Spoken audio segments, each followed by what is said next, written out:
The boardroom was 47 floors above the street. Clean, cold, the kind of quiet that only money could buy. 7 people in suits worth more than a year of his wages sat around a glass table, watching a woman present numbers that would move markets. Outside the windows, Chicago stretched in every direction. Towers and bridges and the dark ribbon of the river running between them, indifferent to everything happening above it. Then she stopped talking. Her hand went to her chest. Her pen dropped, and in the space of 4 seconds, not one person at that table moved. The door opened from the hallway. A man in a gray work uniform stepped through. Not an executive, not a doctor, not anyone the room had been designed to notice. He crossed the floor in 6 steps, dropped to his knees, and began to count. What happened next would cost him everything. His job, his name, his daughter's certainty that the world made sense. But first, he had to keep her alive. The city woke up the same way it always did. Loud, indifferent, hungry. Chicago in December didn't ease into morning. It crashed into it, whined off the lake, hard and mean. Car horns layering over each other until they became one long, endless complaint. The L rattling overhead, shaking loose dust from the underside of the tracks, and dropping it on whoever was stupid enough to walk beneath without looking up. Darnell Cooper was always looking up, not because he was optimistic, because he'd learned early that the things that hurt you most in this city didn't come from the direction you expected. They came from above, from the people who had never once looked down. He was on the 74 bus by 5:47 in the morning. Same seat as always. 3rd row from the back, right side, against the window, because the heat vent was broken on the left and he'd stopped arguing with things he couldn't fix. His jacket was the dark gray one with the fraying left cuff. His lunch bag was a plastic grocery sack knotted at the top. Peanut butter sandwich. 1 apple with a soft spot on the bottom. He'd been rotating away from his hand for 3 days, hoping it would resolve itself. It hadn't. $214 in his checking account. He checked at midnight, then again at 4 in the morning when Chloe had cried out in her sleep and he'd gone to her, pressed a hand to her forehead, counted her breaths until they slowed. Then he'd lain in the dark with the phone face up on his chest, staring at that number like it might change if he looked at it long enough. It didn't change. $178 due to ComEd on Friday, which was 3 days away, which left him $36 for everything else, which was not a number a man could build anything on. Not groceries, not bus fare past Tuesday, not the small carton of orange juice Chloe had asked for twice now, in her careful way, the way she asked for things she already suspected the answer to. He pressed his forehead against the bus window. Cold glass. The kind of cold that pulled the heat out of you and kept it. Outside, the city scrolled past. A man in a heavy coat selling newspapers from a cardboard box. A woman in scrubs moving fast, head down, clearly at the tail end of a night shift. A tire shop with its metal door, half-raised, warm yellow light spilling out onto the wet sidewalk. Real people, early people. The ones the city ran on and never thanked. Darnell watched them, not thinking anything profound, just watching. He'd been on this bus, this route, for 3 months. Since the cleaning company placed him at Hayes Capital Group, he'd taken the job because it paid $14.75 an hour, which was more than the diner gig and less than the airport. But the airport required a background check, and there was that thing from when he was 16 that he'd rather not explain to a stranger behind a plexiglass window at 6 in the morning. So Hayes Capital, 42nd floor, then reassigned to 38 when the regular guy had a knee surgery. Night shift. Which meant Chloe slept at Donna Jackson's apartment 2 doors down. In the twin bed Donna kept made up, even when it wasn't needed, because Donna was the kind of woman who prepared for people even before they knew they were coming. He owed her more than he could calculate. But she wouldn't accept calculation. That was the thing about Donna. You tried to make it formal with her, tried to frame it as a transaction, and she'd cut you off with a look that made you feel like you'd said something embarrassing in church. So he brought pie on Saturdays. The kind from the bakery on 71st, not the grocery store kind. And she pretended she only accepted it because she didn't want to waste it. They both understood the fiction. They both needed it. The bus lurched to a stop. More people got on. A teenager with headphones so large they looked like they were trying to block out more than sound. A heavy-set man in a delivery uniform, already sweating even in the cold. 2 women in business clothes talking to each other in low, urgent tones about something with the deadline. Nobody sat next to Darnell. Nobody looked at him. He was very good at being invisible. He'd learned it young. Not as a skill, exactly. More as a fact. Something he noticed about himself the way you notice a pattern in tile. Only once you've been staring at it long enough. Teachers called on him last, if at all. Coaches passed over him for team captain even when he had the best numbers. Landlords returned his calls 3 days late. Hiring managers said they'd follow up. They did not follow up. It wasn't hostility. That was the part people didn't understand when he tried to explain it, back when he still tried to explain things. Hostility would have been some things. Hostility meant you registered. This was different. This was the sensation of standing in a room and not displacing any air, of speaking and having the sound arrive nowhere. He hadn't always accepted it. There was a version of him, a sharper version, angrier, younger by maybe 6 years, who had pushed back to get it, who'd enrolled in the nursing program at Southside Community College and paid the first semester's tuition out of 3 months of double shifts and told himself this was how it changed. You learned something. You got credentialed. You walked through a door that was slightly less locked than the last one. That version of him had lasted 1 year and 4 months. Then Sandra left. Not dramatically. Not with a fight or a thrown thing or a door slammed hard enough to rattle the frame. She just decreased over several weeks. The amount of space she occupied in the apartment got smaller, and then one afternoon he came home, and the space was a specific shape. Hers. The mirror. The third drawer. The photograph of her mother she'd kept on the windowsill facing east because she said her mother liked the morning light. Gone, all of it. And Chloe was on the kitchen floor, 3 years and 8 months old, carefully stacking plastic cups into a tower that kept falling over and not crying about it, just restacking, with the methodical patience of someone who had already decided that things will fall, and the only reasonable response is to put them back. He'd stood in the doorway holding his keys for a very long time. Then he'd crossed the kitchen and sat down on the floor next to her and stacked cups until she got bored and climbed into his lap and asked him to do the voice for the bear. He dropped the nursing program the following Monday, not because he'd decided to, because he'd sat in front of the registration portal trying to figure out how to pay next semester without Sandra's income, and the math simply would not add up, no matter how many times he ran it. He'd closed the laptop. He'd opened it again. He'd closed it. That was 4 years ago. Now Chloe was 7. She'd started doing this thing where she wrote him notes and left them in his coat pocket, folded into small, precise squares like she was passing secrets in class. He found them at random moments, on the bus, in the break room.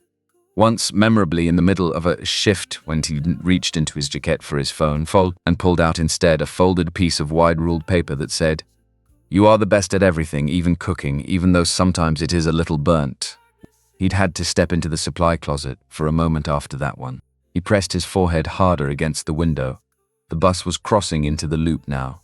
Buildings getting taller, glass getting more expensive. The sky narrowing between them like the city was trying to hold itself upright. Hayes Capital Group. 47 floors of polished steel and tinted glass, rising out of the Southwarth Wacker corridor like it had always been there, like it had grown out of the bedrock rather than been assembled by men with cranes and contracts, and a very particular vision of what power was supposed to look like from the outside. The lobby had a waterfall, an actual waterfall inside. He'd never said anything about it to anyone because he didn't know what there was to say, just that it existed. That somewhere in this city, water fell purely for aesthetic purposes, and 3 miles south his electricity was being counted down like a detonation. He didn't feel angry about this. Not anymore. Or maybe he did, and he'd just gotten so used to the feeling that it had become indistinguishable from ordinary morning. The bus stopped. He stood, knotted the grocery bag tighter, stepped off into the cold, the service entrance on Adams Street. He'd learnt this on day 1, not because anyone told him, because he'd walked toward the main revolving door and a security guard he'd never seen before had stepped at ways and blocked it without a word. Just a slight shift of weight. The kind of move that said this door is not for the situation you represent. So he'd found the service entrance himself around the corner, where 2 other guys from the cleaning crew were already waiting, collar up against the wind, breath visible, same flaying nothing. That was the morning protocol. Service door, service elevator, 38th floor. He went through it now. Badge swipe. Elevator. The soft lurch upward. He shared it with Jerome Watkins from the fourth-floor crew, a big man mid-50s who had a habit of listening to gospel music through one earbud and leaving and the other out, like he was keeping one ear in two different worlds simultaneously. Jerome nodded at him. He nodded back. That was usually enough. 38.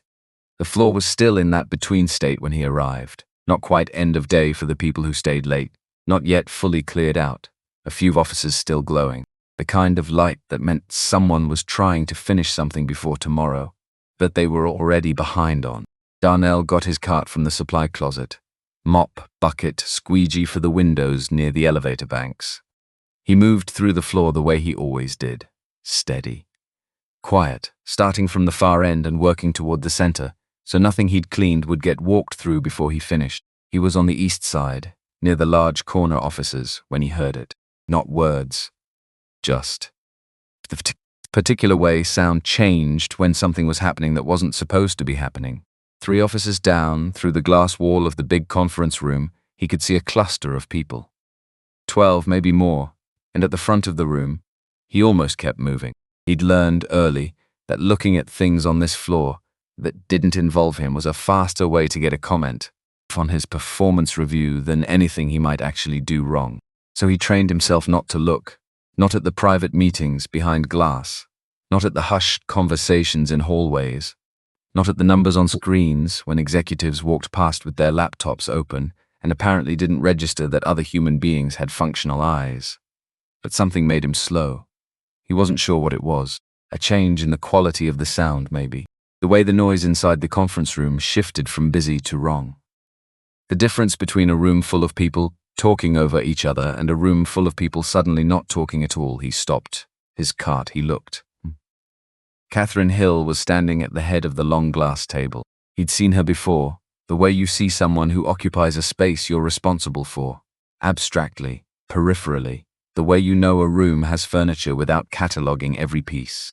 Tall, 60s but built like someone who treated time as a negotiation, not a given. Black blazer. Hair natural, silver-threaded locks pinned back with authority. The kind of woman who didn't arrive at a room. She arrived at a situation. She'd been talking. He could tell from the posture of the people around the table. The posture of people listening to someone who expected to be listened to. She'd had a marker in her hand. She'd been at the whiteboard. Now the marker was on the floor, and Catherine Hill was not at the whiteboard. She was at the edge of the conference table, one hand gripping the surface, the other pressed flat against her chest. Her mouth was open, but the sound, whatever sound she'd been making, had stopped. Her shoulders were moving in a way that didn't track with breathing. Wrong rhythm, wrong frequency. Then she went down, not slowly, not like fainting in a movie where people sort of drift toward the floor with plenty of time to catch them. Fast, heavy, the way a building falls, all at once, committed, no negotiation. The room exploded into movement. Darnell was already through the door. He didn't think about it Later, much later, he would try to locate the decision in his memory, and it wouldn't be there. There was no decision. There was just the gap between standing in the hallway and being on his knees beside her. And in that gap, the decision must have happened, but he couldn't find it. She was on her side, one arm beneath her, her face angled toward the ceiling. Her lips were wrong, a color lips shouldn't be. He pressed 2 fingers to her neck. Nothing. Not faint, not slow, nothing. From somewhere behind him. What does he think he's doing? Not a question. The flat declaration of someone who had already decided the answer was wrong. From somewhere else. Is he? Someone get security. From a third direction, quieter, the voice of a person who was scared rather than annoyed. She's not moving. He wasn't listening. He was hearing something else. Not in the room, in his head. The fluorescent lit basement of the Southside Community Center on a Tuesday evening 18 months ago. A paramedic named Curtis, heavy-set and patient, drawing a diagram on a whiteboard while Darnell sat in a plastic chair along with 12 other people who were there for various reasons. His reason being the food voucher they handed out at the end of each session, a piece of paper good for $20 at the Save-A-Lot on 69th.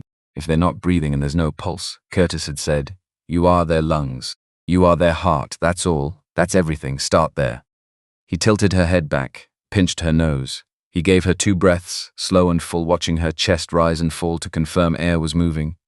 Then he laced his hands together, heel of the palm on the center of her sternum, and began compressions. 1, 2, 3, hard. You had to go hard. Curtis had been very clear about this. People were always afraid they'd break something, and that fear made them gentle. And gentle didn't work. The ribs could handle it. The alternative was not something the ribs needed to worry about. 4, 5, 6, get him off her. The voice was close. Very close. And carrying the particular edge of someone who was used to physics instructions, obeyed immediately, without question or delay. Darnell kept counting. 7, 8, 9. A hand grabbed his left shoulder. Hard. Not the kind of grip that meant "excuse me" or "may I get your attention." The kind of grip that meant "you are being removed." He felt himself pulled sideways, lost the angle, had to re-establish his position quickly before the rhythm broke completely. 10, 11, 12. I said get. He shook the hand loose. Not violently, just with the focused persistence of someone who was currently doing the only thing that mattered. He completed the cycle, went back to her airway. 2 more breaths, back to compressions. Somewhere in the room someone was on the phone. He could hear the cadence of the words without the words themselves. The particular cadence of a 911 call, urgent and measured at the same time. Something hit his back, not a hand. Something with edge and mass. He didn't know what. He lost about a second of counting, then found his place again. His back registered the impact, the way backs register things during adrenaline. As information, not sensation.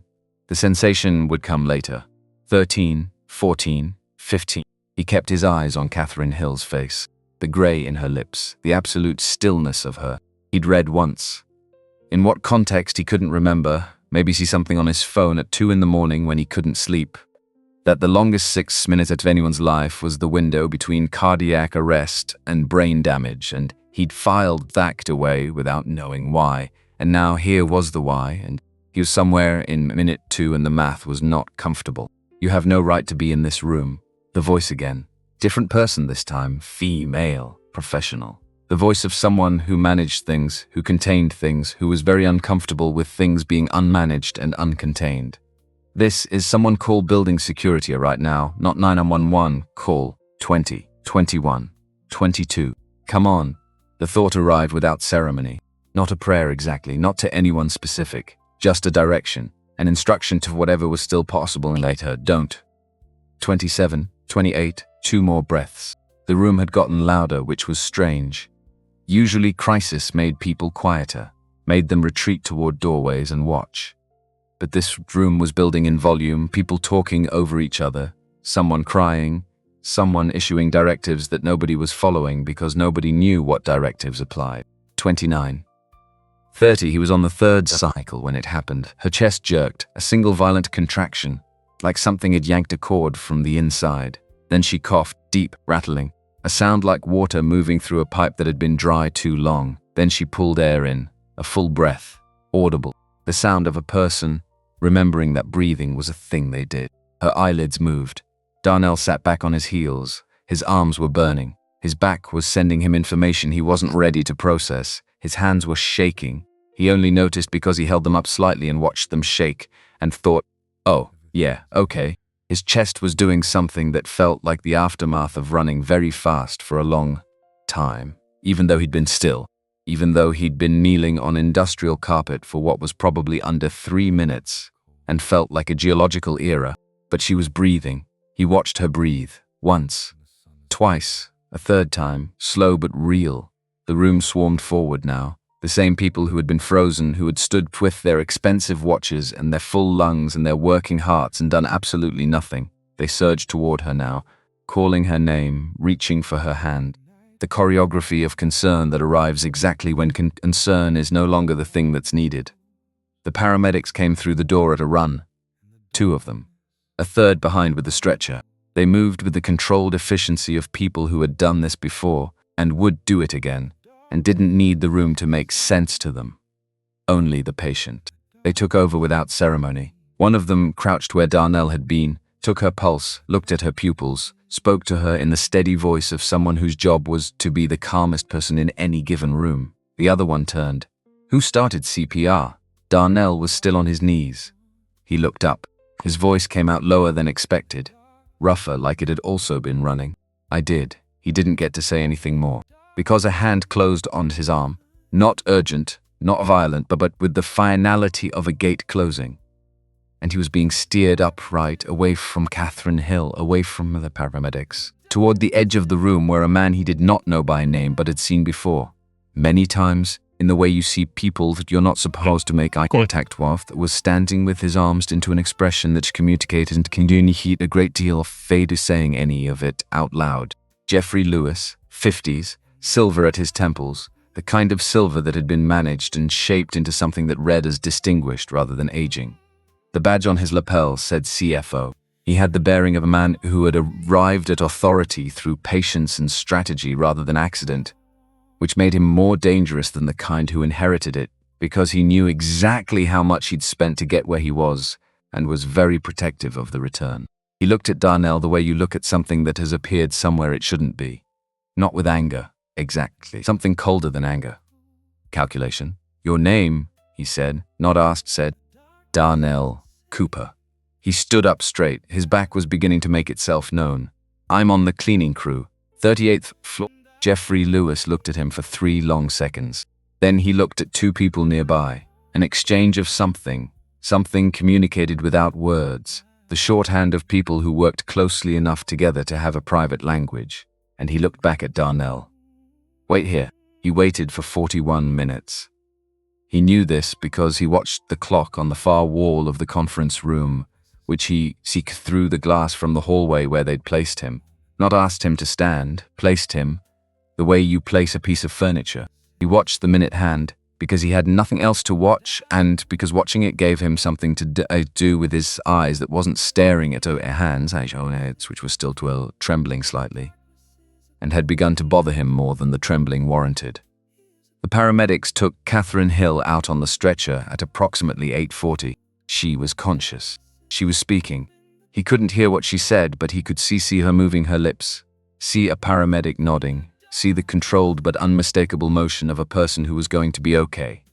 He exhaled when the elevator doors closed behind them. Then he waited. Nobody brought him water. Nobody looked at him with anything approaching acknowledgement. Cleaning staff moved around him. A man named Terrence from the 6th floor crew, who didn't know him well but knew him enough to keep his eyes front and push his cart past quickly, the way you move past an accident on a highway because looking too long might make it yours. Darnell understood. He didn't hold it against Terrence. At 9:22, Jeffrey Lewis reappeared. He came out of an office down the hall and walked towards Darnell without hurrying, with the deliberate, unhurried pace of someone who had already made the decision they were about to deliver and had moved past the emotional component of it, if there had ever been one. He stopped 2 feet away. He held a single sheet of paper folded twice, but he didn't hand it over. The company has reviewed the situation. The sentence came out the way sentences come out when they've been rehearsed. Smooth at the joints and no rough edges. Your actions this morning constituted unauthorized physical contact with a senior company official. That is a violation of Employee Conduct Protocol under Section 4.3 of the Hayes Capital Group Employee Handbook. Darnell was very still. She wasn't breathing. Emergency response is the responsibility of trained medical personnel. You are a maintenance contractor, not a medical professional, and She wasn't breathing. He said it again. Not louder, not with more heat. Just again, because once did not seem to have landed.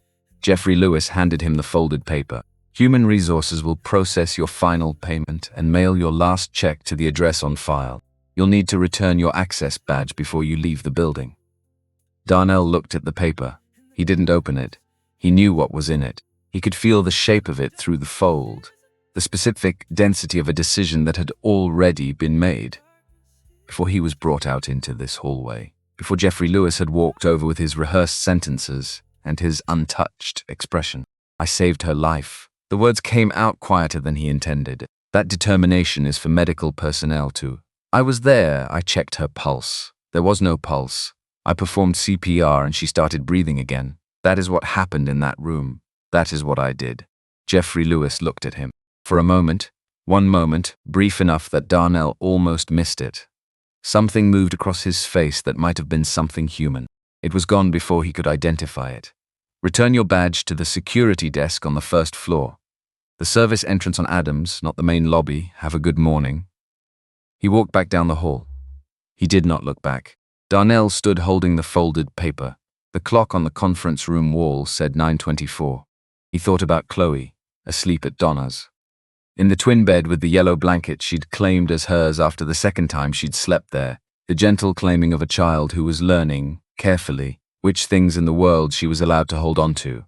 He thought about Friday. Comed, $178. He thought about Catherine Hill breathing. He tucked the paper into his jacket pocket, next to the folded square from Chloe he'd found that morning. 2 pieces of paper, one that said everything was possible, one that said it was not. He walked to the service elevator, pressed the button, waited. By noon the photograph was everywhere. He'd made it back to Southside on the 74. Same bus, same seat, different morning, and the difference was the kind that sits in your sternum and doesn't announce itself as wait until you try to stand up. He'd picked up Chloe from Donna's, had told her the same thing he'd been telling her for months when things went sideways. Just a long morning, baby, go play, I'll make lunch. She'd accepted this the way she accepted most things he said, which was with a brief searching look, the look of someone checking the consistency of the story against what they were observing in his face, and then a small nod that meant, I'll let this go for now, but I'm keeping it. She was 7. She was also in some important way ancient. He made grilled cheese. He cut it diagonally, because she told him once that it tasted different cut diagonally, which was not true, but which he honored anyway, because what she was actually saying was his. This is a thing I like, this particular way of being cared for, and that was not a thing he was going to argue with. While she ate, he looked at his phone. The photograph had been on 3 local news sites by 11. By noon it was 4, the image him leaning over Catherine Hill. The angle was from above, ceiling camera. He realized the one in the northeast corner he'd never thought about because it was behind him when he cleaned and therefore invisible. The angle cut the frame at his elbows. You could not see his hands. You could not see where his hands were placed or what they were doing. You could not see the controlled, deliberate motion of chest compressions. You could not see CPR. What you could see was his face near hers. The caption on the first site was a question with no question mark. Maintenance workers' strange behavior during Hayes Capital CEO health scare. The second used the word incident. The third went further, with the particular editorial courage of an entity that publishes things when without C9ing them. Was executive left vulnerable by cleaning staff member? By 12:30, someone had shared the photo in a building employee group chat he was still technically in. He'd watched the messages accumulate without responding. Is that the guy from the night shift? Did he actually? I heard she was passed out. I heard security had to pull him off. I don't know what I heard, but it doesn't look good. He put the phone face down on the table. Chloe was drawing something with the crayons she kept in a Ziploc bag. She'd started drawing recently. Really drawing, deliberately, with a sense of composition he found startling. The way children startled you every few months by having developed an entirely new capacity while you weren't monitoring it closely enough. This one looked like a building, or a person standing next to a building, or both simultaneously. Daddy, are we going to get pizza this weekend? He looked at her. $36. We'll see, sweetheart. She accepted this without comment. The pencil moved. He picked up the phone, turned it back over, went to his bank app, stared at $214 until the number looked like a foreign language. Then he called the HR line on the termination letter, waited through 4 minutes of hold music. Got a woman who sounded the way all HR phone calls sound, professional in the way that is specifically designed to feel the opposite of personal, and asked her, was this a mistake? Was there a process? Was there someone he could speak with about what had actually happened in that room? Mr. Cooper, the decision has been reviewed and confirmed by department leadership. Your final check will be processed within the standard 7 to 10 business days. I can give you the number per hour. He hung up. Not in anger, just because the conversation was over before it had started and he already knew what the rest of it was going to say. That afternoon, he went to 3 places. First, a commercial cleaning company on 18th Street, recommended by a guy named Gerald who used to work the same building and had left three months ago for reasons Darnell now understood better than he had that morning. The man behind the desk, heavy-set, jacket that didn't quite button across the middle, listened to 30 seconds of Darnell's explanation before he picked up a pen and moved it to a different part of his desk, which is what people did when they were deciding not to have a conversation. You're the one from the news, the Hayes building. I performed CPR on a woman who was in cardiac arrest. She's alive. The pen moved again. I run a service business. I can't have clients associating my staff with whatever that is. Whatever that is, Darnell repeated. The man had the decency to look briefly uncomfortable. Try a different sector, maybe not corporate. Second, a school district facility that had a maintenance posting online. The woman there didn't say anything about the photo. She ran his name, frowned at something on her screen, said she needed to check with a supervisor, and asked him to leave his number. She had not called by 8 o'clock. She had not called by the time he was writing this account in his head on the walk to Donna's to pick up Chloe. Third, the management office of a residential complex on Halstead, where a man he'd spoken to twice before about a possible position told him, with genuine apology that was worse than no apology at all, that somebody on the board had sent around the article, and there was a conversation he needed to have before he could move forward, and he'd be in touch. He had not been in touch. He walked home. The wind off the lake had picked up since morning. His jacket wasn't enough for it, but it was what he had. He walked with his chin down and his hands in his pockets, and somewhere around 67th Street he found the folded paper from Chloe. Not the termination letter, the other one, her one, and he held it in his fist for the rest of the walk without opening it, because he already knew what it said. Donna was at her kitchen table when he came to pick Chloe up. She had the television on but muted, and she was looking at it with the concentrated expression of someone who was watching it for shape rather than content. When he came in, she looked at him once, the long vertical look of someone taking inventory, and then she moved to the stove without a word and handed him a bowl of something with rice and green beans and a piece of chicken that had been resting in broth long enough to fall apart at the suggestion of a fork. He ate it standing at her counter because he didn't want to sit down. If he sat down, he thought something might happen in him that he wasn't prepared for. 20 Donna Sakin win 20 feet 20A in the other room, making the quiet sounds that meant contentment. The news ain't saying things, Donna said. Not a question. The news is saying things, he confirmed. She handed him a glass of water. She sat back down at her table. She didn't say anything else for a while, which was one of the things about Donna. She had calibrated, over 67 years as what must have been an enormous amount of trial, the exact weight of silence she needed to offer in various situations, and she deployed it with precision. Then, son, you know what this city does to people who do the right thing at the wrong address. I know. That don't make it right. I just want you to. She stopped, looked at her hands. I want you to know what you're walking into before you decide how to fight it. I'm not fighting anything. I just need a job. She looked up at him, the look of someone who has heard what you said and also the other thing you said underneath it. He finished the bowl. He rinsed it. He called Chloe, who came out of the back room with her Ziploc bag of crayons and the drawing she'd been working on. Building and person or person and building, he still tolled it up for him.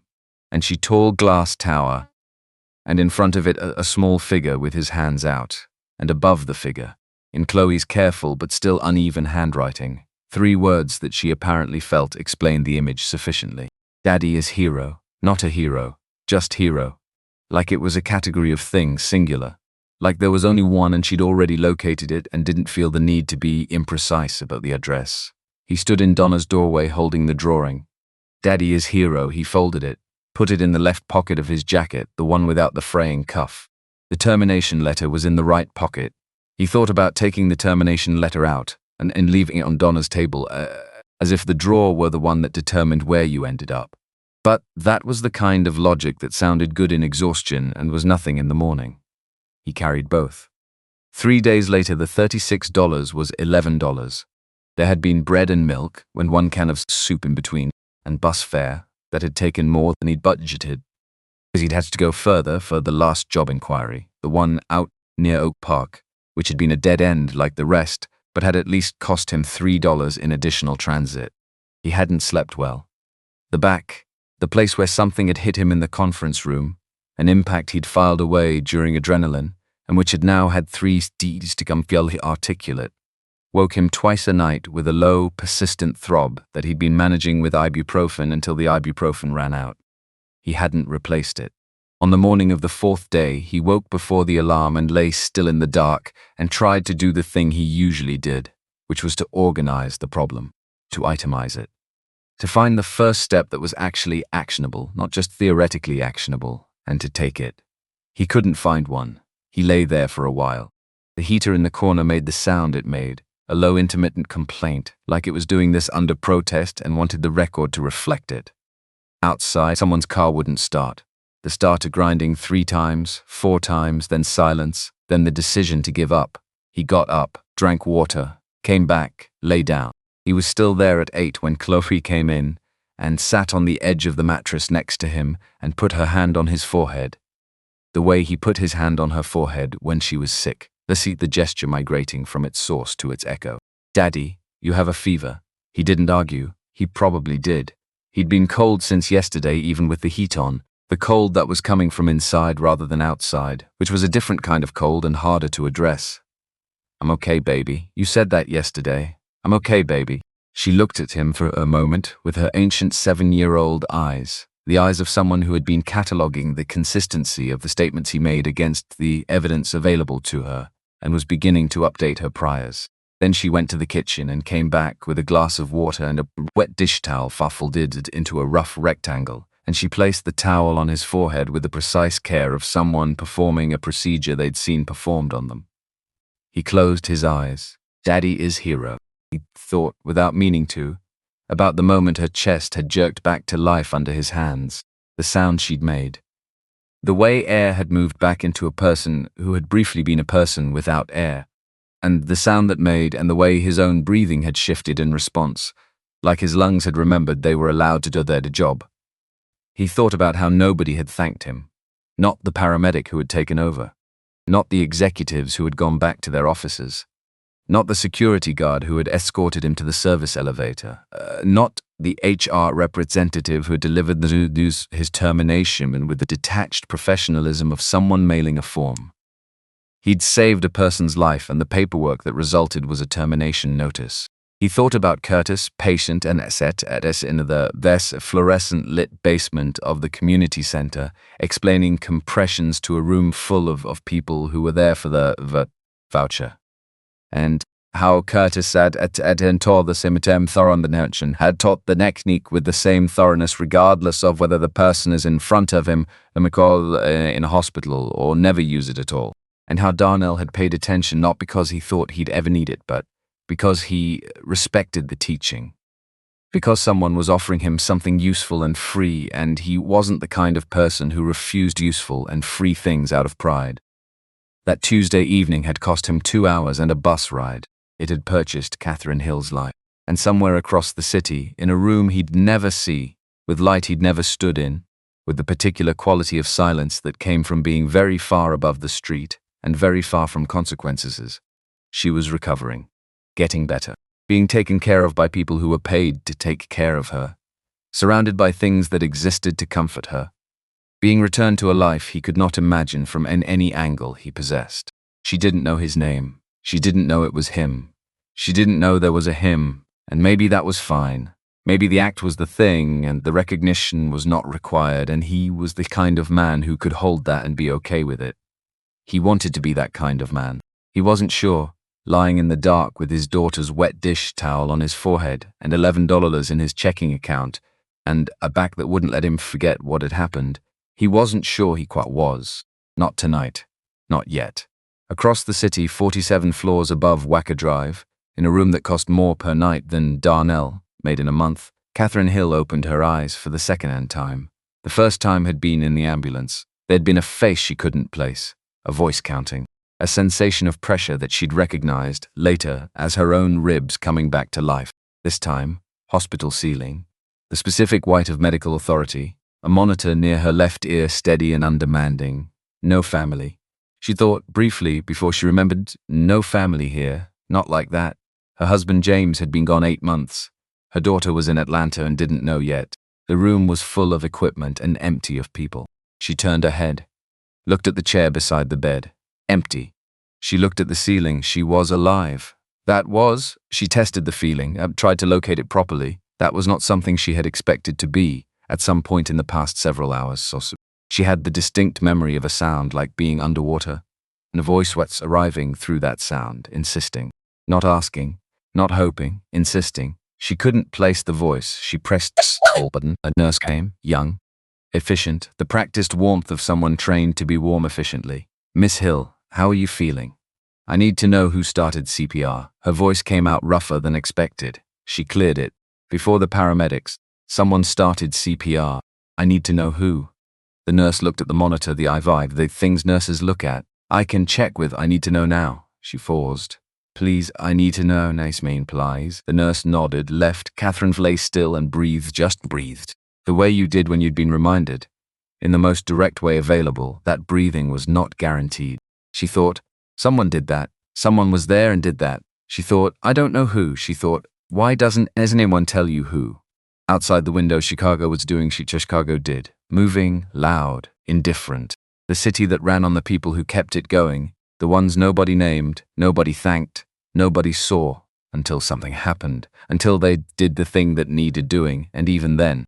The nurse came back, stood in the doorway, and the look on her face. Something uncertain, something that said the answer to the question was more complicated than the question, told Catherine Hill, before a single word was spoken, that whatever had happened in that conference room was not as simple as it should have been. We're still trying to confirm exactly, the nurse said carefully. Catherine looked at her. Try faster. The footage was 43 minutes and 17 seconds long. Catherine watched all of it. She'd asked for it on her third day in the hospital, when the chest pain had settled from a roar to a low insistent hum, and her mind had sharpened enough to be dangerous. She'd told the nurse she needed her laptop. The nurse had called Lorraine Mitchell, who had brought it herself, who had stood in the doorway with the particular expression of someone who suspected what was about to happen, and had decided not to be the one to prevent it. Lorraine had set the laptop on the rolling table beside the bed, had plugged in the power cord, had straightened up and looked at Catherine once, not with hesitation exactly, more with the look of someone who had been doing this job 11 years and has understood that there were moments when her function was to deliver the thing and step back. The full file is in the security folder. Password is the same as always. Then she'd left. Catherine had watched the footage alone. She'd started from the beginning, herself at the whiteboard, marker in hand, the quarterly numbers on the screen behind her. She'd watched herself present. She watched the room. She watched 7 people around that table, none of whom she was seeing for the first time, all of whom she was seeing differently. The way they leaned back, the way they held their pens, the degree to which their attention moved between her and their phones, and the middle distance where people went when they were physically present and mentally somewhere they considered more important. She noted this, filed it, moved on. She watched herself stop, watched her own hand go to her chest, the gesture of someone reaching for something they can't locate, watched herself go down, and the speed of it. She had imagined it slower in the days since, had constructed a memory with more grace than the reality. But the camera had no interest in grace. The camera showed her hitting the floor the way things hit floors, all at once. Without negotiation, she watched the room freeze. All 7 of them, frozen, for 4 full seconds, which she counted, and then the door opened. She leaned forward in the hospital bed. The movement pulled something in her chest and she ignored it. On screen, a man in grey work clothes pushing a cart who stopped, who looked at the room, who looked at her, and who moved. No hesitation. Not half a second. He moved. She watched him cross the room in 6 steps. She watched him check her pulse. She watched the moment when he didn't find one. The slight change in his posture, the settling of his weight into a different configuration, the way his body made a decision. She watched him tilt her head. She watched him perform rescue breaths with the careful, controlled technique of someone who had learned this properly, not from a panic response, but from instruction. She watched his face. This was the part she kept returning to. His face. Not what she expected, not heroic, not fearless, not performing for the room. Scared. He was genuinely, visibly scared, and he was doing it anyway. And the combination of those 2 things was something that sat in her chest now and wouldn't be dislodged. She watched him count compressions, watched his lips move with the count, watched his arms work with the particular effort of someone going hard on purpose, not gentle, not tentative, because he knew what gentle got you. She watched Jeffrey Lewis arrive. She watched Jeffrey Lewis stand 4 feet away and watch. She watched a hand, one of the executive hands. She couldn't tell whose from this angle. swing something at the man's back. He didn't stop. He absorbed it and didn't stop, and that was... She sat back slightly. That was not a thing she'd been told about. That was not in any account she'd received. Nobody had mentioned that. She watched the compressions continue, watched her own body jerk, watched herself cough, watched the first breath come back to her, which she was aware of from two angles simultaneously, the footage and the memory. The memory imprecise and partial, a rough approximation of what her body had registered in those seconds, but the footage exact, clinical. The footage showed her coming back, and it showed the man's hands still on her, and it showed the look on his face when it happened. She knew that look. She'd worn it herself twice in contexts that had cost her things she still didn't talk about. It was the look of someone who had been very afraid that the worst was going to happen, and had just learned it wasn't. Then she watched what happened next. Then she watched Jeffrey Lewis move toward the man, not to thank him. The body language was clear, even from a ceiling camera. The posture of removal. She watched this exchange. She couldn't hear it, but she could read enough of it from posture and gesture and the particular set of Jeffrey's jaw. She watched the man stand up straight and say something. She watched Jeffrey say something back. She watched the man reach the door. She watched him leave. She watched the room re-engage with her on the floor. The executives now crowding forward, calling her name. The choreography of concern arriving exactly when concern was no longer the operative skill. She closed the laptop. She sat in the hospital bed for a long time, not thinking. Just holding what she'd seen the way you held something with unexpected weight, carefully, redistributing, making sure you had it before you moved. The man in the grey jacket had saved her life, and Jeffrey Lewis had walked him out of the building. Lorraine Mitchell picked up on the first ring. She always picked up on the first ring. Not because she was anxious. Lorraine was one of the least anxious people Catherine had ever known, but because she was efficient in the way of someone who had decided years ago that delay was its own category of error. Lorraine, the man who performed CPR, name, file, everything, I need it before noon.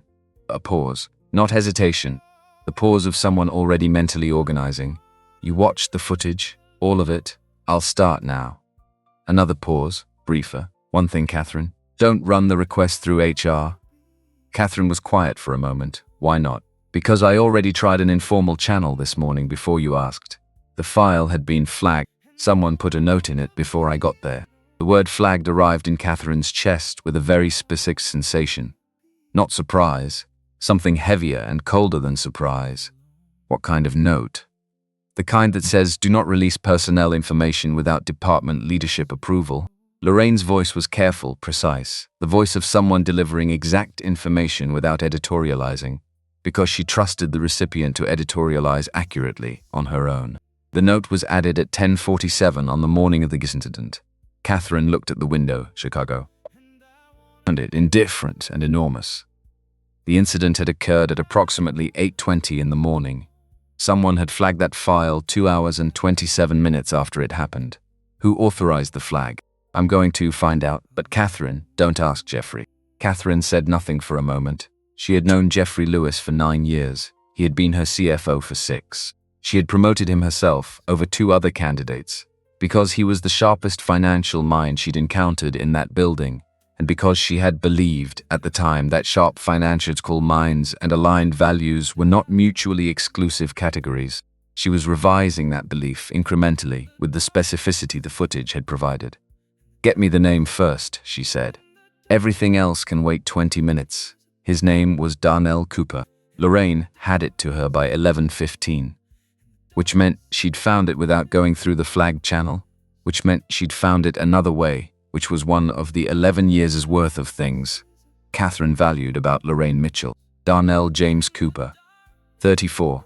Address on the south side, a building Catherine knew by neighborhood rather than by street, the kind of building you knew by neighborhood, because that was how you knew that part of the city from a distance, by general area rather than specific address.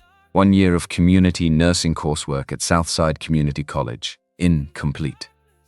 Employment history: 3 cleaning services over the past 4 years, interspersed with food delivery work and a 6-month position with an elderly care facility in Bridgeport. 1 daughter. Lorraine had found this through a different route, a public record, a custody filing from 3 years ago. Custody sold to Darnell Cooper, Mother's whereabouts unspecified. His last paycheck from Hayes Capital Group had been processed the previous afternoon. Termination authorized by Jeffrey Lewis, CFO. Not by HR. Not by Catherine Hill, by Jeffrey Lewis, at 10:52 in the morning, 32 minutes after the file was flagged. Catherine read this twice.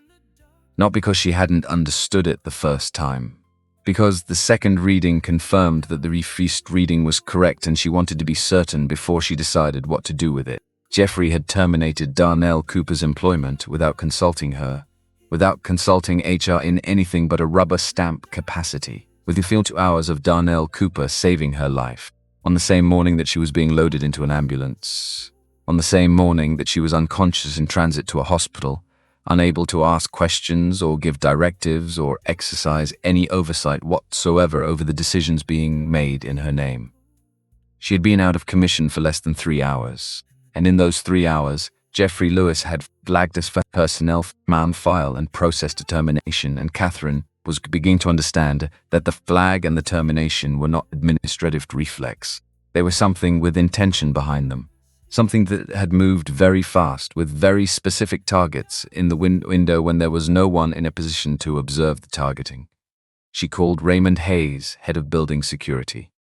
I need the CPR training records. For the morning of the incident, if any staff member has a certified record, I want to see it. And I want to know whether anyone thought to document that Darnell Cooper was trained. Raymond was quiet for half a second. I can pull whatever's on file. But Catherine, nobody ran that check that morning. Nobody asked. I know nobody asked. She kept her voice level. I'm asking now. She ended the call. She looked at the window again. She was alive because a man had been in the right place and had the right knowledge and had chosen to use it when no one else moved. The machinery she gave of her own company, the machinery she'd built, the machinery she was responsible for, had processed that man out of existence before she could open her eyes and say his name. Something shifted in her chest that wasn't physical, or wasn't only physical. Something that had to do with what you built and what you thought you were building, and the distance between those two things, which could be very large and very quiet for a very long time before something happened to measure it. She closed the laptop. She got up, which took more effort than it should have, which she catalogued and set aside. She found her coat on the hook by the door. She found her keys in the coat pocket. She drove herself. The Lexus moved through the city the way the city allowed expensive cars to move. Not faster, exactly, but with a certain ease that was about more than traffic. She drove south. Buildings changing character by the mile. The city not getting smaller as she went, just different. Denser, with a different kind of density. More present in a different way. She found the street, found the number. A brown brick building with the particular weariness of something that had been functional for a very long time, without being maintained for a very long time. A metal staircase on the exterior, third-floor unit. She parked and got out, and the December air came at her with the full force of a Chicago winter, meeting inadequate preparation. She rang the buzzer, waited, rang again, and then the door opened and she was looking at a child.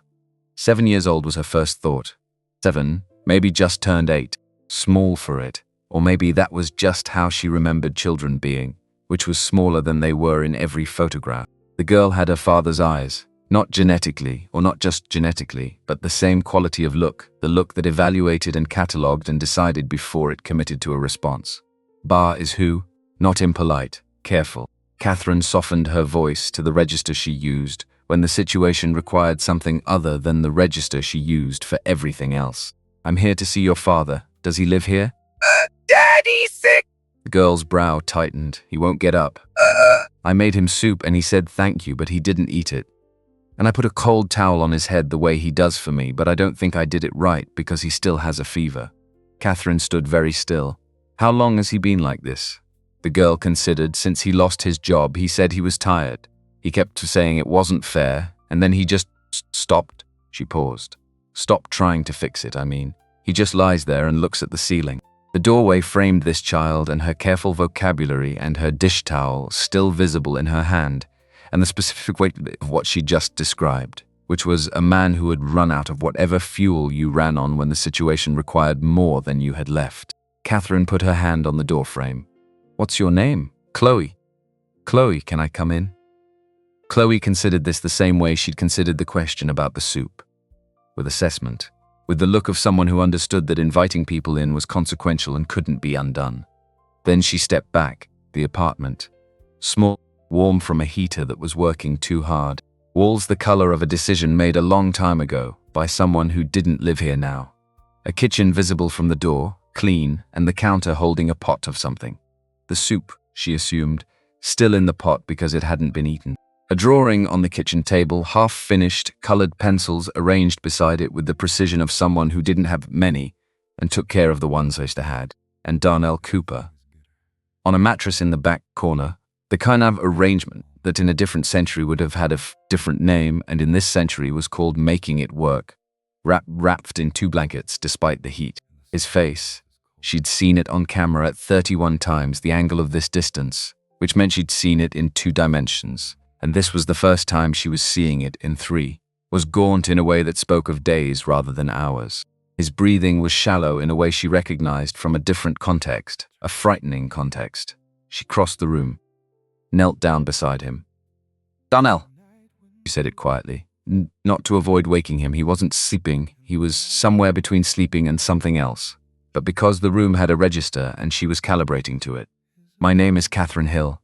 You saved my life." He didn't move. His skin was hot. She touched the back of her hand to his forehead, just briefly, the gesture of checking, not comfort, because comfort came after you knew what you were dealing with, and confirmed what the shallow breathing had suggested. High fever. At least 103, maybe more. She stood.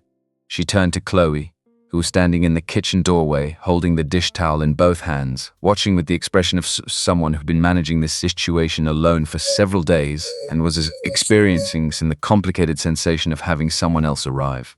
"Chloe, I need you to call 911. She reached into her coat, found her phone, held it out. "Can you do that?" "I know the number," Chloe said, not correcting her, just informing. "Good, call them now," Chloe called. Catherine knelt back down beside Darnell. She took his hand. It burned against her palm. His fingers didn't move, but she didn't let go. She thought about 43 minutes and 17 seconds of footage. She thought about his face when she'd started breathing. She thought about the 41 minutes he'd spent standing in a hallway while no one brought him water. "You fought to keep me here," she said, quiet enough that it was between them and no one else. "The least I can do is return the favor." Outside, distantly, a siren began its climb toward them through the streets. Northside Medical was a different city from the one Darnell Cooper had been living in. The lobby, marble that had been selected, not defaulted to. Art on the walls that was decorative rather than institutional. A front desk staffed bossed by 2 people who looked like they had slept recently and had access to good coffee. The lighting was warm in a way that required engineering to achieve. Not the fluorescent white of public waiting rooms, but something that acknowledged the existence of people who had to sit in it. Catherine had called ahead from the car while the ambulance moved through traffic ahead of her. She'd called Lorraine first.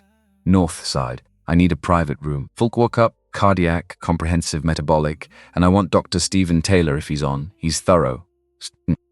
She'd paused and Lorraine, the girl, "Chloe, she can't stay in that apartment alone. Find someone. I'll handle it." Lorraine hadn't asked why. 11 years meant she already knew why. She'd arrived 4 minutes behind the ambulance. She'd watched the paramedics wheel Darnell through the automatic doors with the controlled efficiency of people moving fast without appearing to. She'd watched them disappear into the treatment area, and she'd stood in the lobby, and she hadn't sat down for 40 minutes, which was unusual for her, which she noted. Stephen Taylor found her near the window. 50s, wire-framed glasses, and the steady, unhurried manner of someone who had been practicing medicine long enough to know that performing urgency was different from having it. "Miss Hill?" Stopped beside her. His voice was low private. His temperature was 39. 8 on intake. Severe dehydration. Electrolytes significantly depleted. His immune system staged what I'd call an organized collapse. Meaning this didn't happen overnight. This was accumulating for several days under sustained stress. He's responding to fluids. We should see improvement in his temperature within the hour. Catherine looked at him, the back. Stephen Taylor's expression shifted by a small but legible amount. There's contusion evidence. Upper left lumbar region, mid-thoracic on the right side. The pattern is consistent with blunt force impact. More than one impact. He paused. I've entered it in the chart. Standard documentation. It'll stay in the chart. Of course. Another pause, briefer. Miss, I was on during your admission 3 days ago. I wasn't your attending, but I reviewed the duties. What was done for you, the CPR, before the paramedics, it's documented that whoever did it was trained. The technique was correct. It was the reason the outcome was what it was. Catherine was quiet for a moment. Thank you, Dr. Taylor. He nodded, walked back toward the treatment area. She turned back to the window. Chicago was doing its December thing, gray sky pressing down on gray buildings, the lake somewhere beyond it all adding cold to cold. She thought about the note that Lorraine had found in the file. The flag, added at 10:47, the termination at 10:52, the efficiency of it, the speed, and something else that Lorraine had sent to her phone while she was in the car following the ambulance. A document, an email chain, internal, dated to the morning of the incident. Jeffrey Lewis to Raymond Blaine, head of corporate communications. The subject line potential media situation, employee executive contact incident. The email existed at 10:31 in the morning, which meant Jeffrey Lewis had been drafting a media strategy before he'd issued the termination.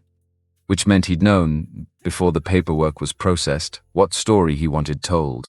And he'd spent 20 minutes getting the story straight before he'd formalized the termination, which meant the termination was not administrative instinct. It was the end of a sequence, plan, narrative, execution. She was looking at that email when Lorraine arrived with Chloe. The girl walked in holding her Ziploc bag of crayons, wearing her coat in the slightly incorrect way of someone who had dressed herself quickly. She looked around the lobby with the contained alertness of a person in an unfamiliar environment who wasn't going to show that it was unfamiliar. Then she spotted Catherine and crossed the room to her without being directed, which told Catherine something about her that she already suspected. Is my daddy okay? Catherine crouched down to eye level. Not all the way. Her chest made certain positions inadvisable right now, but enough to close the distance. The doctors are taking care of him. He's going to be okay. He's very strong. He doesn't seem strong right now. The honesty of it landed without apology. Catherine held it. No, right now he's resting, but strong people need to rest sometimes. That doesn't make them less strong. Chloe considered this. He saves people. He told me once that you should help people even when it's hard. Because if everyone waits for it to be easy, nobody ever helps anyone.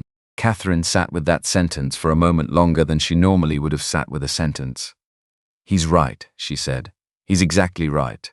Chloe unzipped her bag of crayons, found a piece of paper from somewhere.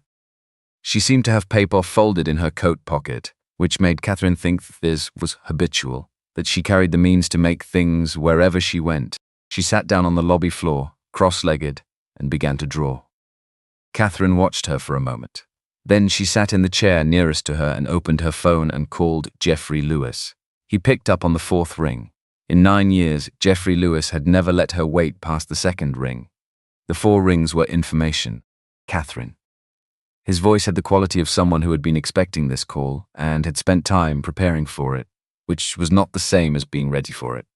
I'm glad to hear the termination of Darnell Cooper. She didn't raise her voice. She had learned over many years that volume was a tool you reached for when precision wasn't available. She had precision. You authorized it at 10:52 on the morning of the incident. A pause. There were conduct concerns that required. You authorized it while I was in an ambulance, Jeffrey. The situation required immediate. I want every email you sent from 8:20 to 11 on that morning. She kept her voice at the same level, the level of someone reading from a document rather than having a feeling. Every communication. I want it in a folder sent to Lorraine by end of business today. Do you understand? 3 seconds of silence. The silence of someone recalculating. Catherine. I made a judgment call in a fast-moving situation. The employee's conduct created significant liability exposure for thee. He saved my life. She said it the way you said something when you needed it to arrive without interpretation. He saved my life and you terminated his employment and flagged his file and drafted a media strategy in that order before noon, and I want to see every word of it. She paused. End of business. She ended the call. Chloe looked up from her. Was that the man who fired my dad? Catherine looked at her. What makes you ask that? Your voice changed. Chloe went back to her drawing. When you talk to him, your voice is different from when you talk to the doctors. Doctors, you're asking. Him, you're telling. Catherine made a note to remember this child. Darnell's eyes opened at 7:42 in the evening. Catherine knew because she was still there. She'd been there for 6 hours. She'd run 3 conference calls from the waiting room, reviewed contracts on her phone, eaten half of something that a nurse had quietly set beside her. Lorraine had tried twice to suggest she go back to her own hospital room. She had explained the first time that she had been discharged that morning. She had not explained the second time because Lorraine already understood. She was sitting beside his bed when he woke up. The room was quiet, the kind of hospital quiet that happened around.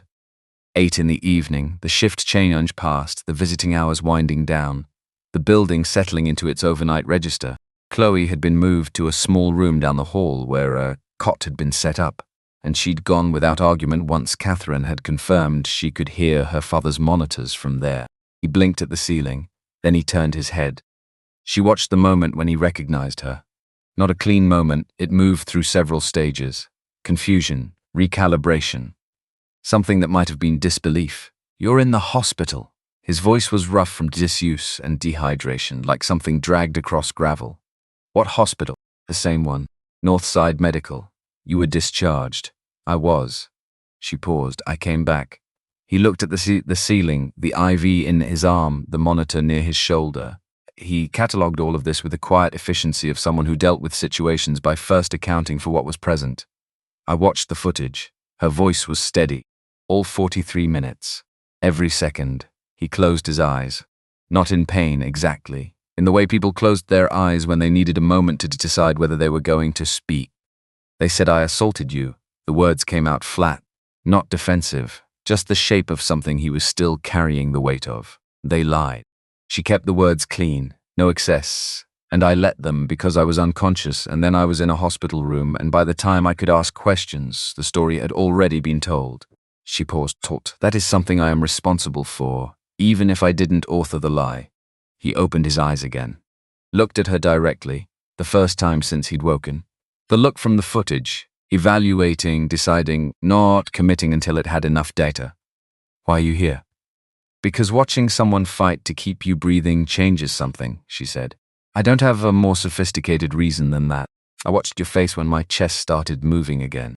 I watched what that cost you to do, and I watched what happened to you afterwards, and I needed you to know that someone saw it. All of it. Not the version they're putting on websites. He said nothing for a long moment. My daughter's here? Room 412. She's fine. She's been drawing for most of the evening. Something in his face moved. It wasn't relief exactly. Relief was what happened when danger passed. This was something more complicated, the face of someone who had been holding a very specific anxiety in place with great effort, and who had just been given permission to set it down. She put a dish towel on my forehead, he said quietly. She folded it exactly the way I fold it for her. Catherine said nothing, because some things didn't need response. They needed space. After a while he turned to look at her again. What happens now? She reached into the folder she'd kept on her lap for the past 2 hours, set a document on the bed beside him. Official letterhead. Her signature, notarized. The language was specific and unambiguous. The actions of Darnell James Cooper on the morning of the incident constituted emergency medical intervention, technically appropriate, legally and ethically sound, with no element of misconduct or unauthorized conduct of any kind. The termination was formally rescinded. He looked at it. He didn't pick it up right away. The back injuries in the medical chart, she continued. Dr. Taylor documented it this afternoon. Blunt force, multiple impacts. It wasn't in any of Jeffrey's reports. It was never mentioned.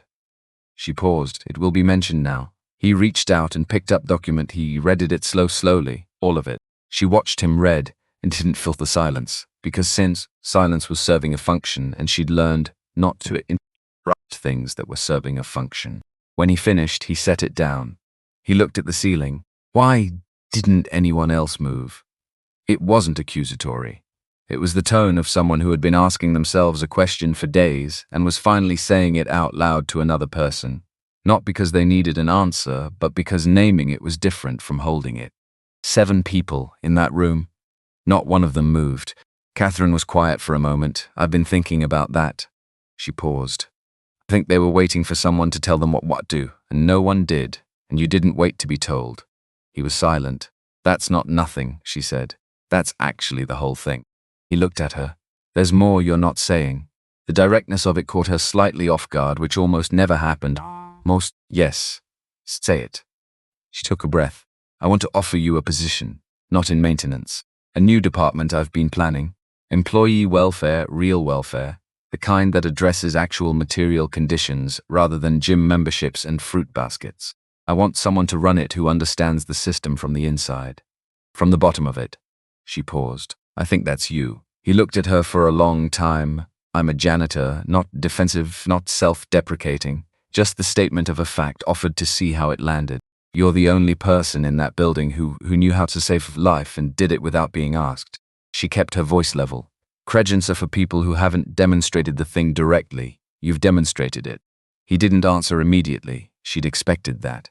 I need to think, he said. Of course. She stood, gathered her folder, paused at the door.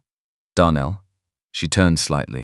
When I was on that floor, in those seconds before your CPR worked, I don't remember much, but I remember a voice counting. Steady. Even. Like the counting was the most important thing in the room and everything else was just noise around it. He didn't look away. That's still true, she said. You were the most important thing in that room. I just needed you to hear that from someone who was also in it. She left. In the hallway, she pulled out her phone. She called Lorraine. I need everything on Jeffrey Lewis. Not the public record, the internal record. Every personnel decision he's made in the past 18 months without counter-signature. Every authorization that went through his office without coming to mine. She walked toward the elevator, and Lorraine, start with the file flag. Find me the exact access log. I want to know who typed those keystrokes and what time and from which terminal. I already started, Lorraine said. Of course you did. There's something else. A pause with texture to it. I found a folder in the shared drive. It's password protected, but Raymond in security pulled the creation log at my request. It was created 14 months ago, named Project Haze. Catherine stopped walking. It's not accessible to me yet, Lorraine continued, but the folder is real. It's been modified 43 times since creation. The last modification was 3 days before the incident. Catherine looked at the elevator doors, closed, reflecting back a version of herself that seemed calmer than she felt. Open it, she said. I'm working on it. She got into the elevator, descended. Outside, the city was cold and loud and entirely indifferent to what was unfolding in the building she'd just left, in the beds and hallways and conversations that were quietly reordering the way the next several months would go. But inside, something had shifted. The man who had saved her life was alive and in a hospital bed, and had held a notarized document in his shaking hands and had not wept, which told her something about what he'd had to become in order to survive the city that had made him invisible. And Jeffrey Lewis, somewhere across town in whatever room he occupied in the evening, had sent 14 messages to his lawyer in the 3 hours since her call. She knew this because Lorraine had told her. She knew this because Lorraine's access to certain internal systems was broader than Jeffrey Lewis understood it to be. She knew this because 11 years of trust was not a thing that could be replicated through any amount of strategy. The air outside hit her when she stepped through the main doors. She didn't flinch. She'd been gone from this kind of cold for too long. The kind that asked something of you when you stepped into it. The kind that reminded you that the city did not adjust itself to the comfort of the people in it. It was the other way, always. You adjusted, or you stopped going out. Catherine Hill had not survived 68 years and 1 cardiac arrest by staying inside. She walked to her car, she got in, she sat for a moment without starting the engine. She thought about Project Haze, 14 months old, 43 modifications, modified 3 days before a morning when Jeffrey Lewis had been very fast and very prepared and very specifically targeted. She thought about the 7 people frozen in that conference room while a man in a grey jacket did the only thing that mattered, she thought. We see for what we toot, Tory, and we act on what we've been permitted to act on, and somewhere in the gap between those two things is a man who hadn't learned to ask permission first. She started the car. There was work to do. The new apartment smelled like lemon and clean wood and something else he couldn't name for the first 2 days. On the 3rd day he figured it out. It smelled like no one had been afraid in it yet. That was the thing about the apartment on the south side he had left. It had absorbed every anxious night, every mental calculation at 2 in the morning, every moment of holding very still and hoping the thing coming toward you slowed down before it arrived. Walls held that, he'd come to believe. Not in any mystical sense. Just in the way that spaces took on the character of what happened inside them, the way restaurants felt like food even when the kitchen was closed. The new place on West Jackson had never held fear. Not his, anyway. And walking through it still felt like wearing someone else's coat. Not wrong, but unfamiliar. Like his body hadn't quite caught up to the fact that the threat level had changed. Chloe had no such adjustment period. She went through the apartment the way water went through anything, finding the low points, filling them, claiming them. The kitchen cabinet with the cereal she'd spotted through the glass door before she even put her backpack down. The window seat in the small bedroom that caught afternoon sun at an angle she apparently found acceptable after a 30-second evaluation. The small plant someone had put on the bathroom sill. Pale green, resilient, the kind chosen specifically because it didn't require much. It needs water, Daddy. She'd informed him of this within the first hour, with the authority of someone who had been looking after living things for some time, which in fact she had given the circumstances of the previous week. I'll water it tonight, he'd told her. He'd watered it twice a day since. Donna Jackson occupied the second bedroom with the combination of gratitude and skepticism that was Donna's standard operating mode in all situations. She'd moved her things in boxes that Lorraine Mitchell's team had packed with a speed and carefulness that had clearly unsettled Donna more than the moving itself. When the last box was brought up, she'd stood in the middle of her new room with her hands on her hips and looked at the space with the expression of someone waiting for the catch. Nobody gives this good a place without wanting something, she'd told Darnell. Not for the last time. She's not giving it to get something back, he'd told her. Not for the last time either. That's what they always say. Donna sat on the edge of the new bed, tested it with a couple of bounces, looked slightly annoyed that it was comfortable. And sometimes they mean it. Right up until they don't. He hadn't argued. He understood. Donna's skepticism wasn't bitterness. It was the accumulated wisdom of 67 years of watching what people said and what people did and noting the distance between them. He respected that distance. He'd measured it himself too many times. But Catherine Hill had not asked for anything. Not from the hospital room. Not from the discharge meeting where Lorraine had walked him through the documentation with the careful thoroughness of someone who understood that he needed to see exactly what had been done, each step in sequence, so that nothing felt like magic or charity or something that could be taken back in the night. Not from the phone call 3 days after he'd been released when Catherine had called to ask, not tell, ask if he'd had enough time. He'd said, not yet. She'd said, okay, that was the whole call. He'd stared at the phone afterward for a while, waiting for the rest of it, the conditions, the implicit accounting, the way help usually arrived with a shape that required you to contort yourself to fit. It hadn't come.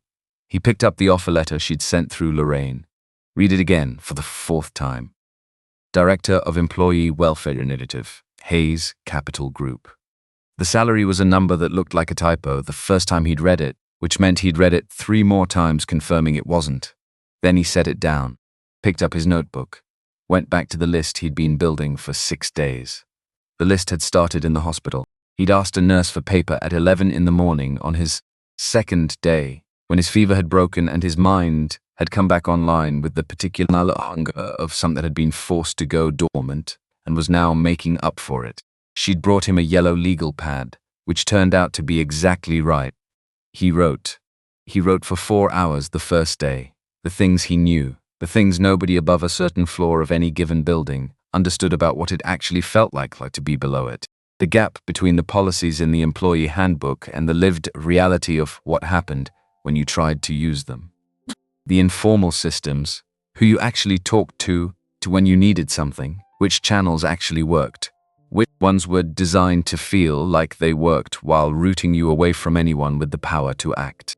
He wrote about the supply closet where he'd eaten lunch for 3 months because the break room for 38 had no seating for maintenance staff. He wrote about the 6 other people he knew of who'd been terminated for various reasons that were technically policy and were technically compliant with the uppenbellas as to be between the document else, be just between lobster and practice. where nothing was documented because the person writing the documentation was the person doing the thing. He wrote about a woman named Georgia from the fourth floor crew who'd missed 2 shifts in a month caring for her mother and had been let go without severance because specified a 3 absence threshold and she'd hit it by 0.2 of a point under a calculation method nobody had told her about when she was hired. He wrote, the rule said 3 absences. The calculation said 2.6. Georgia counted 2. He wrote, Georgia was wrong by something that fit inside a decimal point. The decimal point ended her job. He wrote, the people who design those systems know exactly how the decimal point is going to be used. By the 6th day, the yellow pad had 23 pages, and Darnell Cooper had stopped feeling like a man waiting for the other shoe to drop and had started feeling like something else. Not safe. He wasn't ready to say safe, but ready for the first time in a very long time. Monday. He stood outside the Hayes Capital Group Annex building on North Wacker and looked up at it the way he'd never allowed himself to look at a building before. Not with longing, not with the upward glance of someone measuring the distance between themselves and the thing above them. Just looking. River north in the morning. Cold and clear, the sky doing that Chicago winter thing where it was an absolute unbroken blue as if in apology for everything it had done the rest of the year. The annex building was smaller than the main tower, 12 floors, glass and concrete that read as deliberate rather than aspirational. 3rd floor. Catherine had told him the whole floor was empty, which when she'd said it had struck him as wasteful and now, standing here, struck him as possibility. Lorraine met him in the lobby, handed him a badge, his name on it. No ambiguity about whose it was. He looked at it for a moment. Elevator's on the right, she said. She's already up there. He took the elevator. The doors opened onto the 3rd floor and the space arrived all at once, wide, light-flooded. The floor still had the particular quality of somewhere that hadn't been used yet. Clean in the way things were clean before they'd been touched. Dust-free not because it had been cleaned, but because nothing had happened here yet to make it dirty. Windows running the full length of the north wall, the Chicago River visible below, the bridges and the water and the buildings beyond doing what cities did on clear mornings, which was make you briefly believe that all of it was designed rather than accumulated. Catherine was standing at the windows. She'd lost weight in the hospital. Not dramatically, but enough that her clothes sat differently. She'd compensated with posture, which he'd noticed was a thing she did instinctively, the body knowing what the mind had decided. She turned when she heard the elevator. I was starting to think you'd changed your mind. She said it without weight, an observation rather than a complaint. Twice, right before I walked out the door, he looked around the space. Both times. What changed it? She was genuinely curious. He walked toward the windows, stood beside her. Not close, the appropriate distance of 2 people in a professional context who had been through something that didn't have a professional name. My daughter drew a picture of this building, he said. In the hospital, she put a figure in front of it. Small figure, arms out.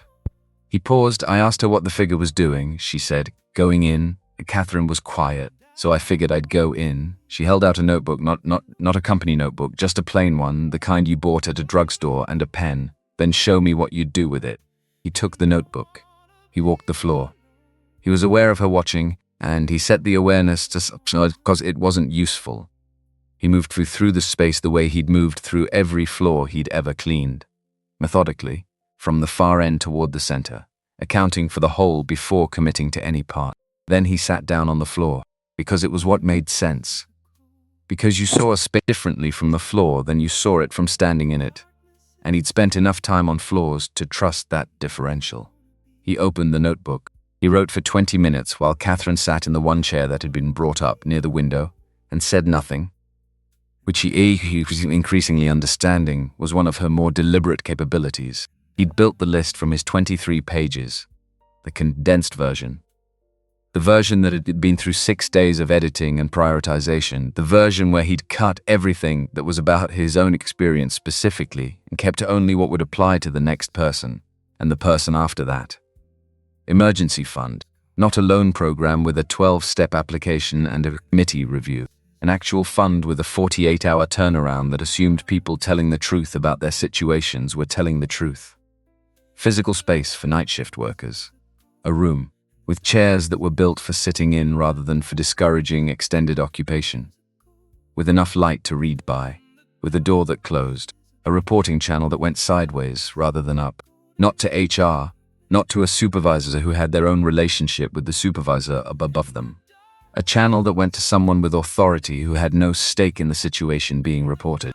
And this, a probationary review process for every termination under manager level, requiring a second signature from a department that was not the originating department. He wrote that last one and circled it. Then he stood up and brought the notebook to Catherine. She read. She didn't perform reading. She actually read, the way people read when they intended to retain.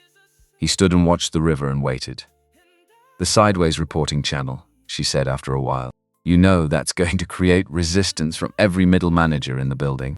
I know. He didn't turn around. That's how I know it's right. She made a sound that might have been a laugh contained into something smaller because the situation wasn't quite comedic enough to let it all the way out. The emergency fund. What's the threshold? Under 5,000, 1 signature approval within 48 hours. Above 5,000, 2 signature within a week. He paused. The 5,000 threshold covers 90% of actual emergencies. Rent, medical, utilities. The things that end people. She was writing in the notebook now, adding something alongside his notes. He let her. It was her building, her resources, her risk. He'd laid out the architecture. She could add load-bearing walls. The dual signature termination review. She looked up. Jeffrey ran terminations solo for 6 years. He turned around now. I know. You know what that means. It means there are probably more files like mine. He said it without heat, not to use Tetri. Just the statement of a logical consequence, the way you stated that water ran downhill. People who got processed out through the gap between what's written down and what actually happened. And if there's a Project Hayes folder, there's a list. And if there's a list, there are 41 names on it. He heard that. He was quiet for a moment. I found it out last night, she said. Lorraine cracked the password. She kept her voice level because that was how she was choosing to hold this. 41 employees categorized as, the word he used was exposure. Workers who had, according to his notes, raised issues, questioned decisions, exceeded their designated lane. She paused. You were number 7? He looked at her. What happened to 1 through 6? The question sat in the air between them. Catherine's jaw tightened. That's what I'm going to find out. Lorraine called at 11:43, while Darnell was still on the 3rd floor, turning his notebook pages into something with more structure, something that could be presented, defended, implemented. He stepped near the window to take it. The river below was catching light differently now, the sun having moved. The kind of visual shift that only happened in places with significant windows, which was most of the places he hadn't spent time in. There's a problem.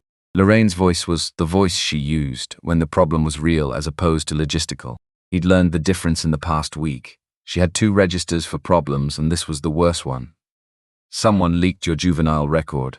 The sealed misdemeanor, it's in the Tribune online as full name, address, the eviction paperwork from 2 years ago. Everything. He was very still. The piece is framed as a question about Catherine's judgment, Lorraine continued. Not an accusation, a question. The kind of question that plants exactly what it's pretending to ask. Jeffrey. The IP traces to a comms firm in the Loop. The contract between that firm and Hayes Capital Group runs through Jeffrey's departmental budget, not marketing, not PR. His direct budget. He stood at the window. Below, people walked across the bridge with their collars up, their attention aimed forward or at their phones. The particular tunnel vision of city people getting somewhere. None of them looked up. He thought about Georgia and her 2.6 absences. He thought about the people numbered 1 through 6 on Jeffrey's list. He thought about the sealed record. A Tuesday, when he was 16 and his mother had a cough that wouldn't stop and the pharmacy required a prescription he couldn't get fast enough. And he'd taken the small orange box from the bottom shelf and walked out and been stopped at the door and been frightened in a way that had rearranged something permanent in him about the relationship between need and the law. He thought about Curtis in the community center basement, patient and deliberate, treating every person in that room like someone worth teaching, he thought. None of it is actually about me. It's the record, the leak, the framing. It's about the idea that someone like me in a chair like this is an error that needs correcting. And then he thought, good, let them think that. Because if they're busy trying to erase the idea, they're not watching what the idea is building. Lorraine. His voice came out the way voices came out when a decision had arrived without announcement. Can you set up a staff meeting? Today, all maintenance and service staff in the annex and the main tower. Cafeteria level, the service area. 2 o'clock. That's, she paused. That's easy. Some people, I know. A pause. I'll make it happen. He ended the call, turned from the window. Catherine was watching him from across the room. You heard, he said, not a question. Enough of it. He walked back to where he'd left his notebook, picked it up, looked at it for a moment. He thought about the note he used to find in his jacket pocket, the folded squares of paper, and how their job had been to remind him of something he couldn't hold on to alone, he thought. I don't need the reminder anymore. I'm going to speak to them directly, he told her. The service staff. Before the story gets louder than my voice. I know. She was looking at him something that wasn't quite admiration because it was more complicated than that. More specific. The look of someone watching a thing they didn't know they needed to see until they were seeing it. I think you should. I'm not going to pretend the record doesn't exist. He said it clearly, so it was clear. I'm not going to issue a statement that frames it as irrelevant. It's part of my life. I'm going to own it the way I own everything else. That's going to be uncomfortable for a lot of people in this building. Good, he said. Comfortable hasn't been working. She looked at him for a long time. Then, I have a board call at noon. Come find me after your 2 o'clock. He nodded. He took the elevator down alone. The service area on the ground level of the main tower was the part of the building that existed in parallel to the building everyone else experienced. Same address. Different world. The floors were unsealed concrete rather than polished stone. The lighting was functional rather than designed. The ceiling was exposed ductwork and conduit, honest about its own infrastructure in a way the upper floors were not. 83 people, when Lorraine's count came in at 155. They arrived the way service workers arrived anywhere. Efficiently, without ceremony, already calculating how long this would take and what they were missing while it was happening. They stood in loose clusters, organized by shift and department, the night crew separate from the day crew, the cafeteria workers distinct from the cleaning staff, the security personnel near the back. With the alertness of people who were always near the back, Darnell stood at the front. No podium, no microphone. The room was small enough.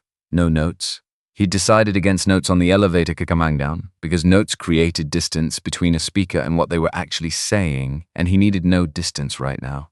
He looked at them, all of them, face to face, the way he wished someone had looked at him.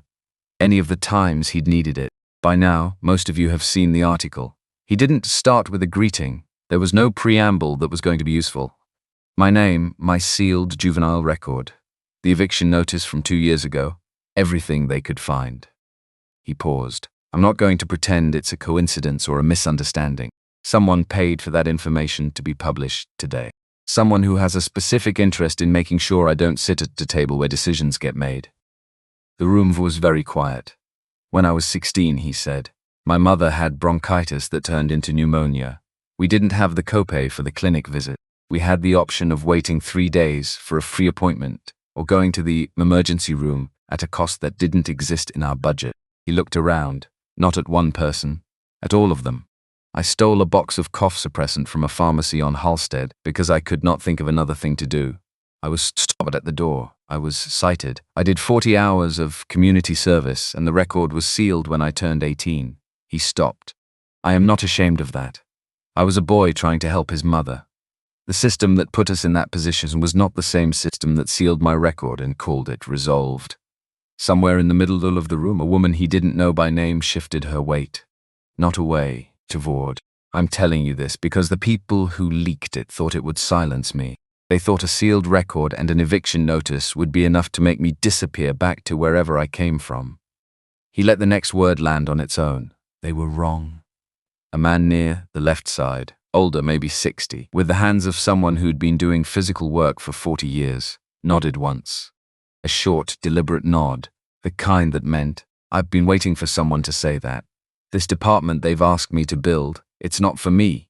I want to be clear about that. I don't need a department. I need what everyone in this room needs, which is for the place like you to spend 40 hours of your week to treat you like a person rather than an overhead line item. He paused. But I'm going to build it anyway, because the only people who should design a system that affects the most vulnerable workers in this building are the people who have been the most vulnerable workers in this building. Time. I'm not asking you to trust me. Trust gets built. I'm asking you to show up, to tell me what the actual problems are, not the official problems, not the things that sound good in a complaint form, the real ones. The ones you talk about in the locker room and don't say out loud in the break room. Those are the ones I'm here for. The first person who started clapping was the 60-year-old man with the working hands. Then it moved. Not eruption. This wasn't that kind of room. These weren't that kind of people. They'd learned too many times that visible enthusiasm was a risk. But it moved, genuine and building. The sound of people who had been waiting for permission to believe something and had just been given it. He stood in it for a moment. Then he got back to work. The board call was still running when he knocked on the door of the conference rooms Catherine was using. He could hear her through the glass. A closed conference room door didn't mean much to someone who'd spent years on the other side of glass walls, and the specific tenor of her voice told him this was not a friendly conversation. He waited in the hallway. She came out 19 minutes later, closed the door behind her, looked at him. 2 members of the board received personal calls from Jeffrey's attorney this morning, she said without preamble. They're raising questions about my capacity to make personnel decisions following a cardiac event. She said this the way she said most things, factually, without the editorial layer that would have told him how she felt about it. He was learning that this was not lack of feeling, it was precision. She wanted him to receive the information before the emotion because she trusted him to draw the right conclusions. He's moving fast, Darnell said. He's moving from weakness. She looked at the closed conference room door. A man who's actually confident doesn't try to take something down in the same week he's been caught building it against someone. She paused. The board call went badly. 2 members are uncommitted. 3 are with me. 2 are with whoever's phone call arrived most recently. What do you need? She looked at him directly. I'm going to walk into that boardroom. Not a call, not a memo, in person today. And I'm going to show them Project Haze. Everything Lorraine pulled, every email, every name on that list, every termination that Jeffrey authorized in the past 18 months without my counter's signature. She paused. And I need you to be in that building when I do it. Not in the room, that's mine, but in the building. He thought about this, about what it meant to be in a building as a kind of witness, as a kind of proof. When, 3 hours, I'll be there, the boardroom. He stood in the 38th floor hallway for the second time. Different morning, different condition. The cart was gone. The grey uniform was gone. He was wearing the dark navy shirt Lorraine had quietly suggested when she'd walked him past a clothing store 3 days ago and waited outside while he figured out what he was supposed to be wearing now, which was a thing he was still learning, what a person wore when they were becoming someone they hadn't expected to become. He wasn't in the room. That part was Catherine's, but he could see it through the glass. The same long table, the same chairs, the same tinted windows onto the same view. 7 people seated this time, plus Catherine at the head. She'd walked in 20 minutes ago with Lorraine and a folder and the particular bearing of someone who understood that rooms had their own momentum and you arrived early and set yours first. He watched through the glass. He couldn't hear. Didn't need to. He watched Catherine place documents in front of each chair, with the efficiency of someone who had done this before and knew exactly when to speak and when to let evidence speak for itself. He watched the faces around the table shift through the sequence. Skepticism, engagement, discomfort, the particular expression of people encountering information that was reorganizing something they'd thought was already organized. He watched one of the uncommitted board members pick up a page and read it and set it down and pick it up again. He watched Jeffrey Lewis, seated 2 chairs from Catherine's right, go very still. The stillness of a position collapsing. Not dramatic. That was the thing about real consequences. They rarely looked like what the movies prepared you for. No shouting, no dramatic exit. Just a man going still, the way things went still when they ran out of the energy that had been holding them in motion. 47 minutes. Catherine came out of the boardroom and walked toward him, without hurrying. Done? He asked. Done. She looked slightly different. Something had redistributed in her face, the set of her jaw changed by some small amount. Jeffrey resigned effective immediately. The board voted 6-1 to accept. The one abstention is going to be a longer conversation. She looked through the glass at the room emptying. Lorraine is already pulling the Project Haze list. We're going to go through every name, everyone. He nodded. Awful 41, he said. Starting tomorrow. He looked through the glass at the room, different morning. He thought about the cart he'd left in the hallway that day, the grey uniform, the bus fare, and the grocery bag, and the number $214 glue on a phone at 4 in the morning. He thought, the room is the same room, he thought. But what happens in it isn't. Jeffrey Lewis submitted his resignation in writing at 4:17 that afternoon. 3 paragraphs, carefully drafted, constructed to acknowledge the decision while attributing nothing to wrongdoing, which was the articulate form of all people who left positions under these circumstances. It referenced the desire to spend more time on personal priorities and a mutual recognition that a leadership transition was appropriate. Lorraine sent it to Darnell as an attachment with no accompanying note. He read it once, didn't forward it, didn't respond. Filed it in the same folder where he'd filed the termination letter from his first day. Not because it was equivalent. It wasn't. Not by any scale he cared to use, but because they were part of the same story, and he didn't believe in keeping the parts of a story in separate places where you couldn't see how they connected. The criminal attorney Lorraine had retained on Catherine's behalf sent a separate memo. The unauthorized access of Darnell's sealed juvenile record constituted a violation of Illinois Juvenile Court Act, Section 5915, and the evidence trail connecting the PR firm to Jeffrey's departmental budget established culpability sufficient for civil action. Whether they pursued it was a separate question. The question being held for now was whether the weight of what was documented was enough to ensure it didn't happen quietly. It was. The legal memo was public-facing by 5 in the afternoon, issued through the company's official communications office under Catherine's sign-off. Not aggressive, not punitive in tone. Just, here is what happened, here is the evidence, here is the fact that it violated specific law. The absence of editorializing was its own editorial. By 6 o'clock, the Tribune piece about Darnell's juvenile record had been updated with a correction and a note about the circumstances of the record's acquisition, which was the equivalent of a retraction in the language of publications that didn't do formal retractions. By 7, 3 other Chicago area news outlets had requested comment on the Project Hayes differences. Darnell was on the 3rd floor when Lorraine called him with the update. He'd gone back up after the boardroom. He'd been working on a hiring plan for the new department. He needed 3 people to start, people who understood the work from the same angle and he understood it, which meant he needed to think carefully about who he asked and how he asked them and what he promised, because promises in this context were not the kind you made lightly. He was writing names when the call came. He set the pen down, listened, then, thank you, Lorraine. He picked the pen back up. He wrote, Georgia.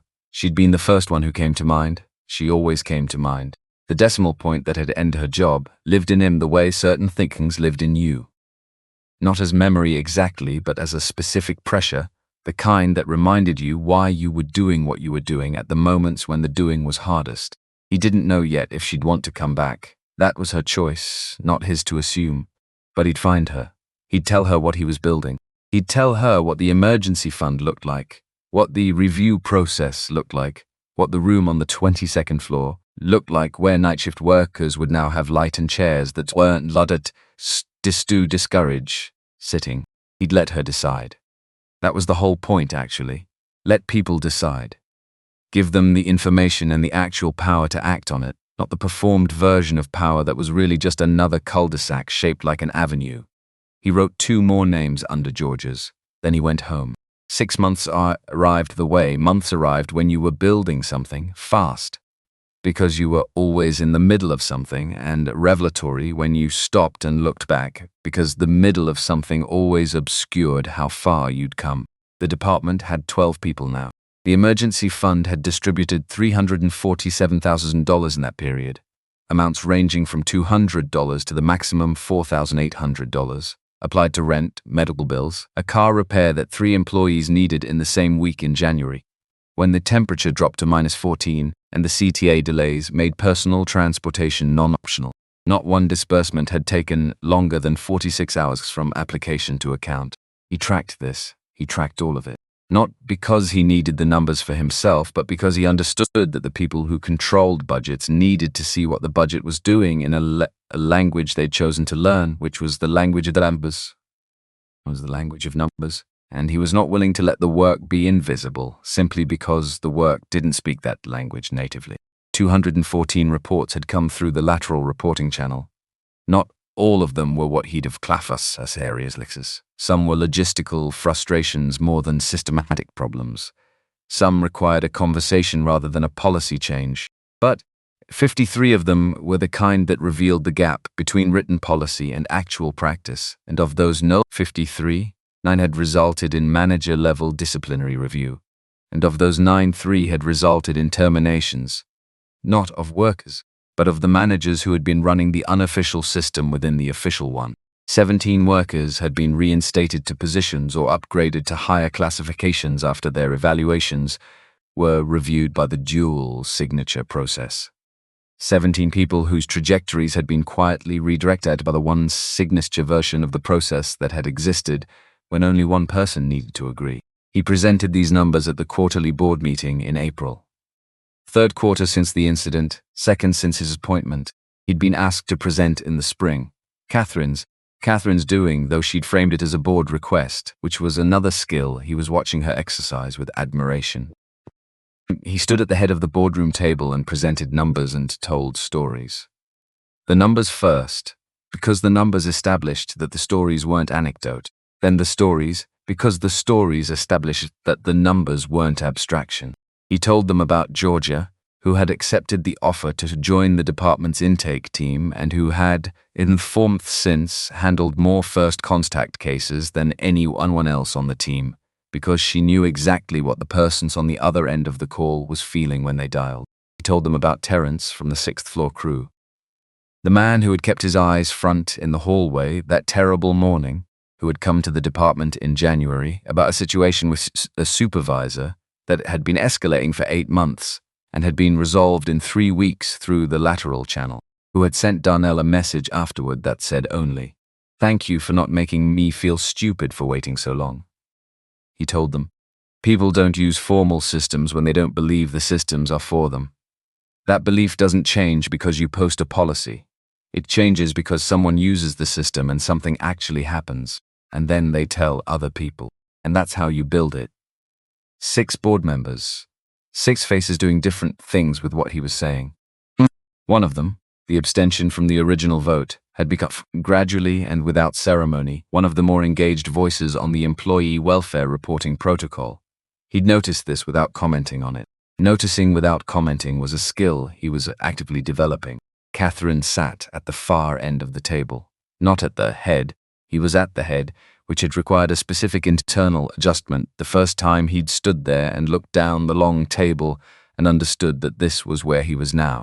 She sat at the far end and she listened, and when she spoke it was to add context or data that supported the direction he'd established, not to redirect it. The dynamic between them had settled into something he didn't have a precise word for. Meant not mentorship exactly, because they were not in a student-teacher configuration. She'd stopped teaching him in any direct sense just roughly 3 weeks in things when she'd realized that the things she knew and the things he knew were not in competition. They were orthogonal, they covered different ground. And the most productive thing was to stop orienting toward each other as superior and subordinate and start orienting toward the problem. Not friendship exactly either, though it was something in that direction. Friendship required time outside of function, and they didn't have that yet, and maybe wouldn't, and he wasn't sure it mattered. What they had was 2 people who trusted each other to do the work they'd each agreed to do, and to be honest when the work was wrong, and to not perform the relationship because it was visible. That was, he'd decided, enough, more than most.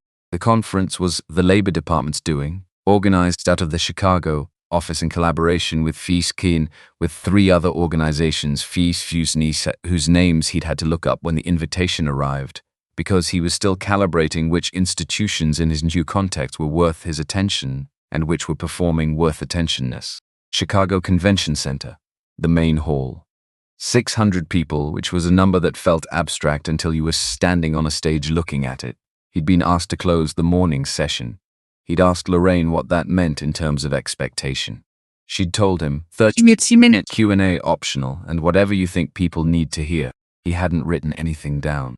He'd thought about it for 2 weeks instead, in the way he thought about things. Not sitting at a desk with a notebook, but while walking, while making breakfast, while watching Chloe draw the increasingly elaborate series of connected buildings she'd been working on since she discovered she could make them connect into a city. He stood at the podium, the room. 600 people who worked in spaces ranging from logistics to healthcare to corporate services, all of whom had some relationship to the question of what it actually meant to take care of the people who took care of everything else. He put his hands on the podium and looked at them and thought, these are real people. All of them. Every single one of them is a real person who walked in here this morning from a real morning. My name is Darnell Cooper, he began. I used to be a janitor. I still know how to be one, which I mention not as a credential but as a fact about what kind of knowledge I'm working from. He paused. 8 months ago, I performed CPR on someone who was dying in a room I wasn't supposed to be in. The CPR worked. I got fired for it. He looked around. I'm not telling you that to be dramatic. I'm telling you that because the distance between those two things, saving a life, getting fired for it, is exactly the distance I want to talk about today. He walked out from behind the podium, because the podium was a way of being in a room that created a specific relationship to the people in it, and that wasn't the relationship he was after. Every system that governs how workers are treated was designed by someone. It was designed with assumptions built into it, assumptions about who needed protection and who could be trusted and who was likely to abuse the process and who was unlikely to report. He stopped moving. Most of those assumptions were built a long time ago by people who had never been on the receiving end of the system they were designing. He thought about George's decimal point. A system that treats a human being as a rounding error isn't a system with a bug. It's a system working exactly as designed. He paused. The only way to fix it is to redesign it with different assumptions. And the only way to redesign it with different assumptions is to put the people who have been rounded down into the design process. In the front row, Chloe, who had been given a day off school specifically for this, wearing the yellow dress she'd selected herself because she'd decided the occasion warranted it. Donna Jackson next to her, sitting up straighter than her back preferred, in the good oat she kept for her occasion. He looked at them for a moment. He thought it. There are 2 people in this room who kept me alive when the system was trying to use my own discouragement against me. One of them is 7. One of them is 67. Neither of them was paid to do it, he thought. That's the other thing systems miss, the unofficial scaffolding. The people who catch you in the gap. Georgia cooking extra and leaving it in the break room for whoever didn't bring lunch. Terrence holding the service elevator for the new woman who was running late. Donna folding the dish towel into a pillow for a child who needed softness and couldn't ask for it. All of that is labor. None of it is compensated. All of it is what keeps the system functioning at the margins where the system itself doesn't reach. He said this to the room. He did plainly, yet without the rhetoric that made things sound important by obscuring the specificity of them. He said it in the language he'd always spoken, which was the slang language of concrete things. Amounts, distances, sequences, the actual events rather than their abstraction. He spoke for 28 minutes. When he'd stopped, there was a silence that lasted 4 or 5 seconds, which was long enough to be meaningful. Then Chloe started clapping, because she always started first. That was the thing about her. She never waited to see what the room was doing. She decided what she thought and acted on it immediately, before the social calculation could interfere. Then Donna, whose arthritis made clapping slightly painful, and who did it anyway. Then the room, he stood in it. He didn't raise his hands, he didn't deflect or minimize. He stood in it the way you stood in things when you'd earned them. Not with ownership, but with acknowledgement. This happened. I was part of it. I'm going to carry it carefully. Catherine found him in the hallway after, not seeking him out. The layout of the building channeled the post-session crowd through a specific corridor, and they arrived in it within 30 seconds of each other by coincidence or design. She fell into step beside him without ceremony. 3 organizations approached me during the break, she said. They want to discuss adapting the protocol for their own structures. I know. Lorraine texted me. A brief pause. You knew before I did. Lorraine is very efficient. She almost smiled. She is. Another pause. Darnell? What you said in there about the unofficial scaffolding, the uncompensated labor at the margins. She looked at him as they walked. That's going in the next version of the protocol. That's the thing I didn't have language for. You just named it. He thought about Georgia at the intake desk, recognizing the particular texture of a call from someone who had been holding a problem alone for too long. The recognition was the skill. The skill couldn't be trained. It came from having held the same thing alone yourself, and that came from experience you couldn't fake. It's not a new idea, he said. People have always known it, just not the people writing the protocols. That's a design problem. That's the design problem. They reached the end of the corridor, where it opened into the main lobby. People moving in the organized chaos of an event ending, finding coats, locating each other, drifting toward exits. He stopped. She stopped beside him. Darnell. Her voice had shifted to the register she used when she was saying something without performances. I want to tell you something, not as a professional observation. He waited. When I was on that floor and I wasn't breathing, I don't remember the full sequence. My brain lost the record the way it does in those circumstances. But there's a residue of something. The voice counting. The feeling of something holding me here when the pull toward not being here was significant. She looked at him indirectly. I don't know how to thank you for that. I'm not sure thank you is the right word. But I want you to know that what you did wasn't lost on me. None of it. He held this for a moment. You drove yourself to my apartment, he said. In December. You drove yourself to Southside in December and you knocked on a door that had no reason to open for you and you sat on the floor of a hospital waiting room for 6 hours. He paused. That wasn't lost on me either. She was quiet for a moment. I suppose we're even, she said, I don't think you save a life and get something back that makes it even, he said. I think you just carry it differently, both of you. The person who saved and the person who got saved. You carry the same event from different sides, and it changes the shape of what you're carrying. And that's not even, it's just true. She considered this with the deliberateness she brought to things worth considering. That's very good, she said. Claire said something like it first. I've been refining it. Catherine looked across the lobby to where Chloe was standing next to Donna, showing her the program from the event, explaining something in the way she explained things, which was completely, leaving nothing out to whoever would listen. She's going to be extraordinary, Catherine said. She already is. No hesitation in it. She's just going to have more room. That evening, the balcony of the West Jackson apartment was 8 feet by 6 feet. Barely a landing, really. Just enough for the 2 wicker chairs that had come with the furnished unit and a small table that held whatever Darnell put on it at the end of the day. Tonight it held his phone, a glass of water, and the yellow legal pad he'd carried since the hospital, now full on every page. He'd need a new one. The city was doing its night thing, the lake somewhere to the east adding its particular dark to the dark, the L running along its elevated route, lighting car interiors strobing past at intervals. The sound of the street below. Not quiet, this was Chicago, it was never quiet, but organized in the way of a city settling rather than starting. Donna was inside watching the news with the volume calibrated to her precise preference, which she'd established within 40 minutes of moving in, and which had not changed since. Chloe was in her room, which she was calling the drawing room, even though she also slept there, because in her organizational system, the primary function of a space was the thing you chose to do in it, rather than the thing the square footage suggested. His phone lit up. A message from a number he'd added 3 weeks ago. A worker named Raymond at a distribution company in Atlanta who'd found him 3 messages through Memphis through Leb Conference's website, whose questions matters 3 messages already with a questions trust about the lateral reporting structure that Darnell had answered because the questions were good and because the answers existed and there was no reason not to share them. We tried the first version of the intake form you sent. Got 12 reports in the first week. 4 of them were things our HR system had literally no category for. I didn't know whether to be encouraged, outraged, or horrified. Darnell typed back, both. That's the correct response. The things with no category are the ones that need the most attention. They're not anomalies. They're the system's edges showing. Start there. He set the phone down. He looked at the city. He thought about the morning on the 74 bus. The bus that had been the same bus for 3 months, and the city that had scrolled past the same window. And the way he'd pressed his forehead to the glass and not thought anything he'd called hopeful.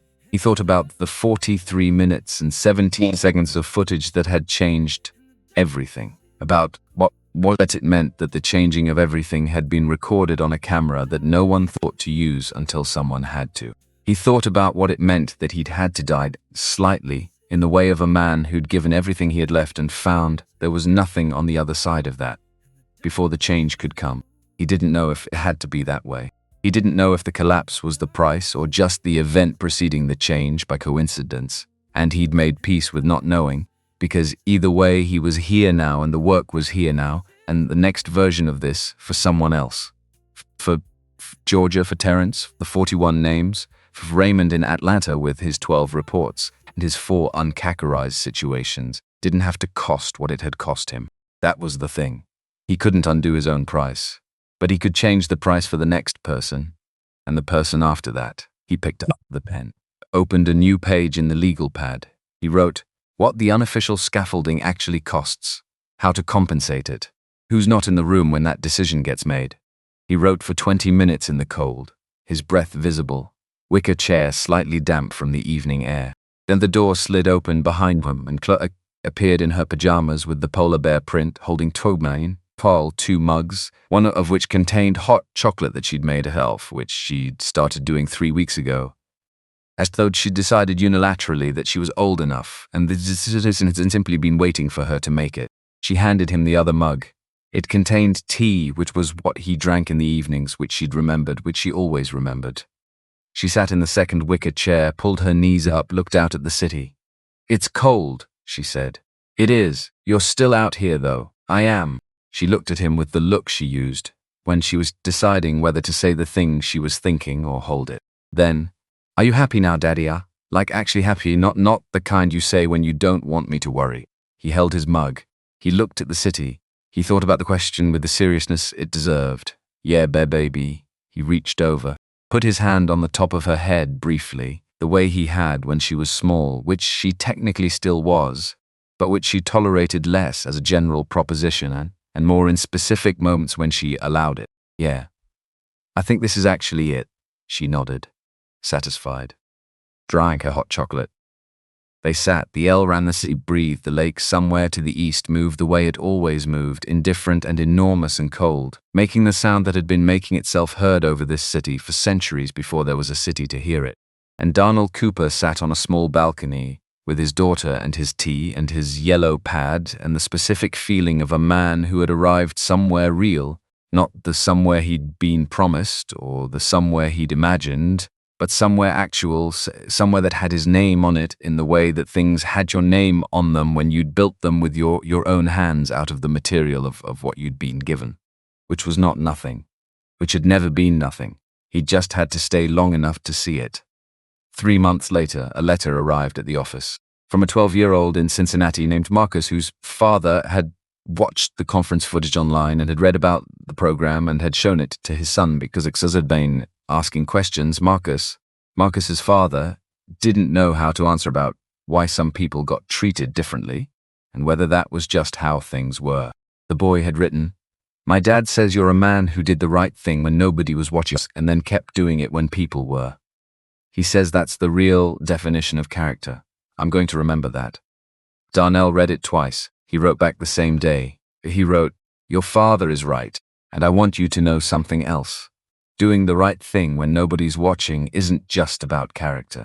It's about who you are when there's no audience. That's the only you that's real. Protect that one. Everything else will follow."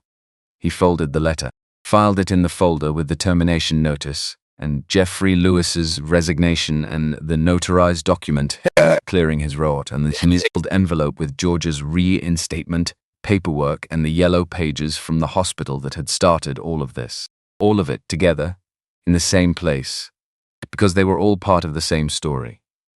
And he had learned over the course of a year that had taken several lifetimes to cross, that the stories that changed things were never the clean ones. They were the ones with the decimal points and the sealed records and the 41 names, the dish folded wrong by a felven wrong will a 7-year-old who was doing everything she could. Those were the ones that were true, and the ones that were true were the only ones worth telling.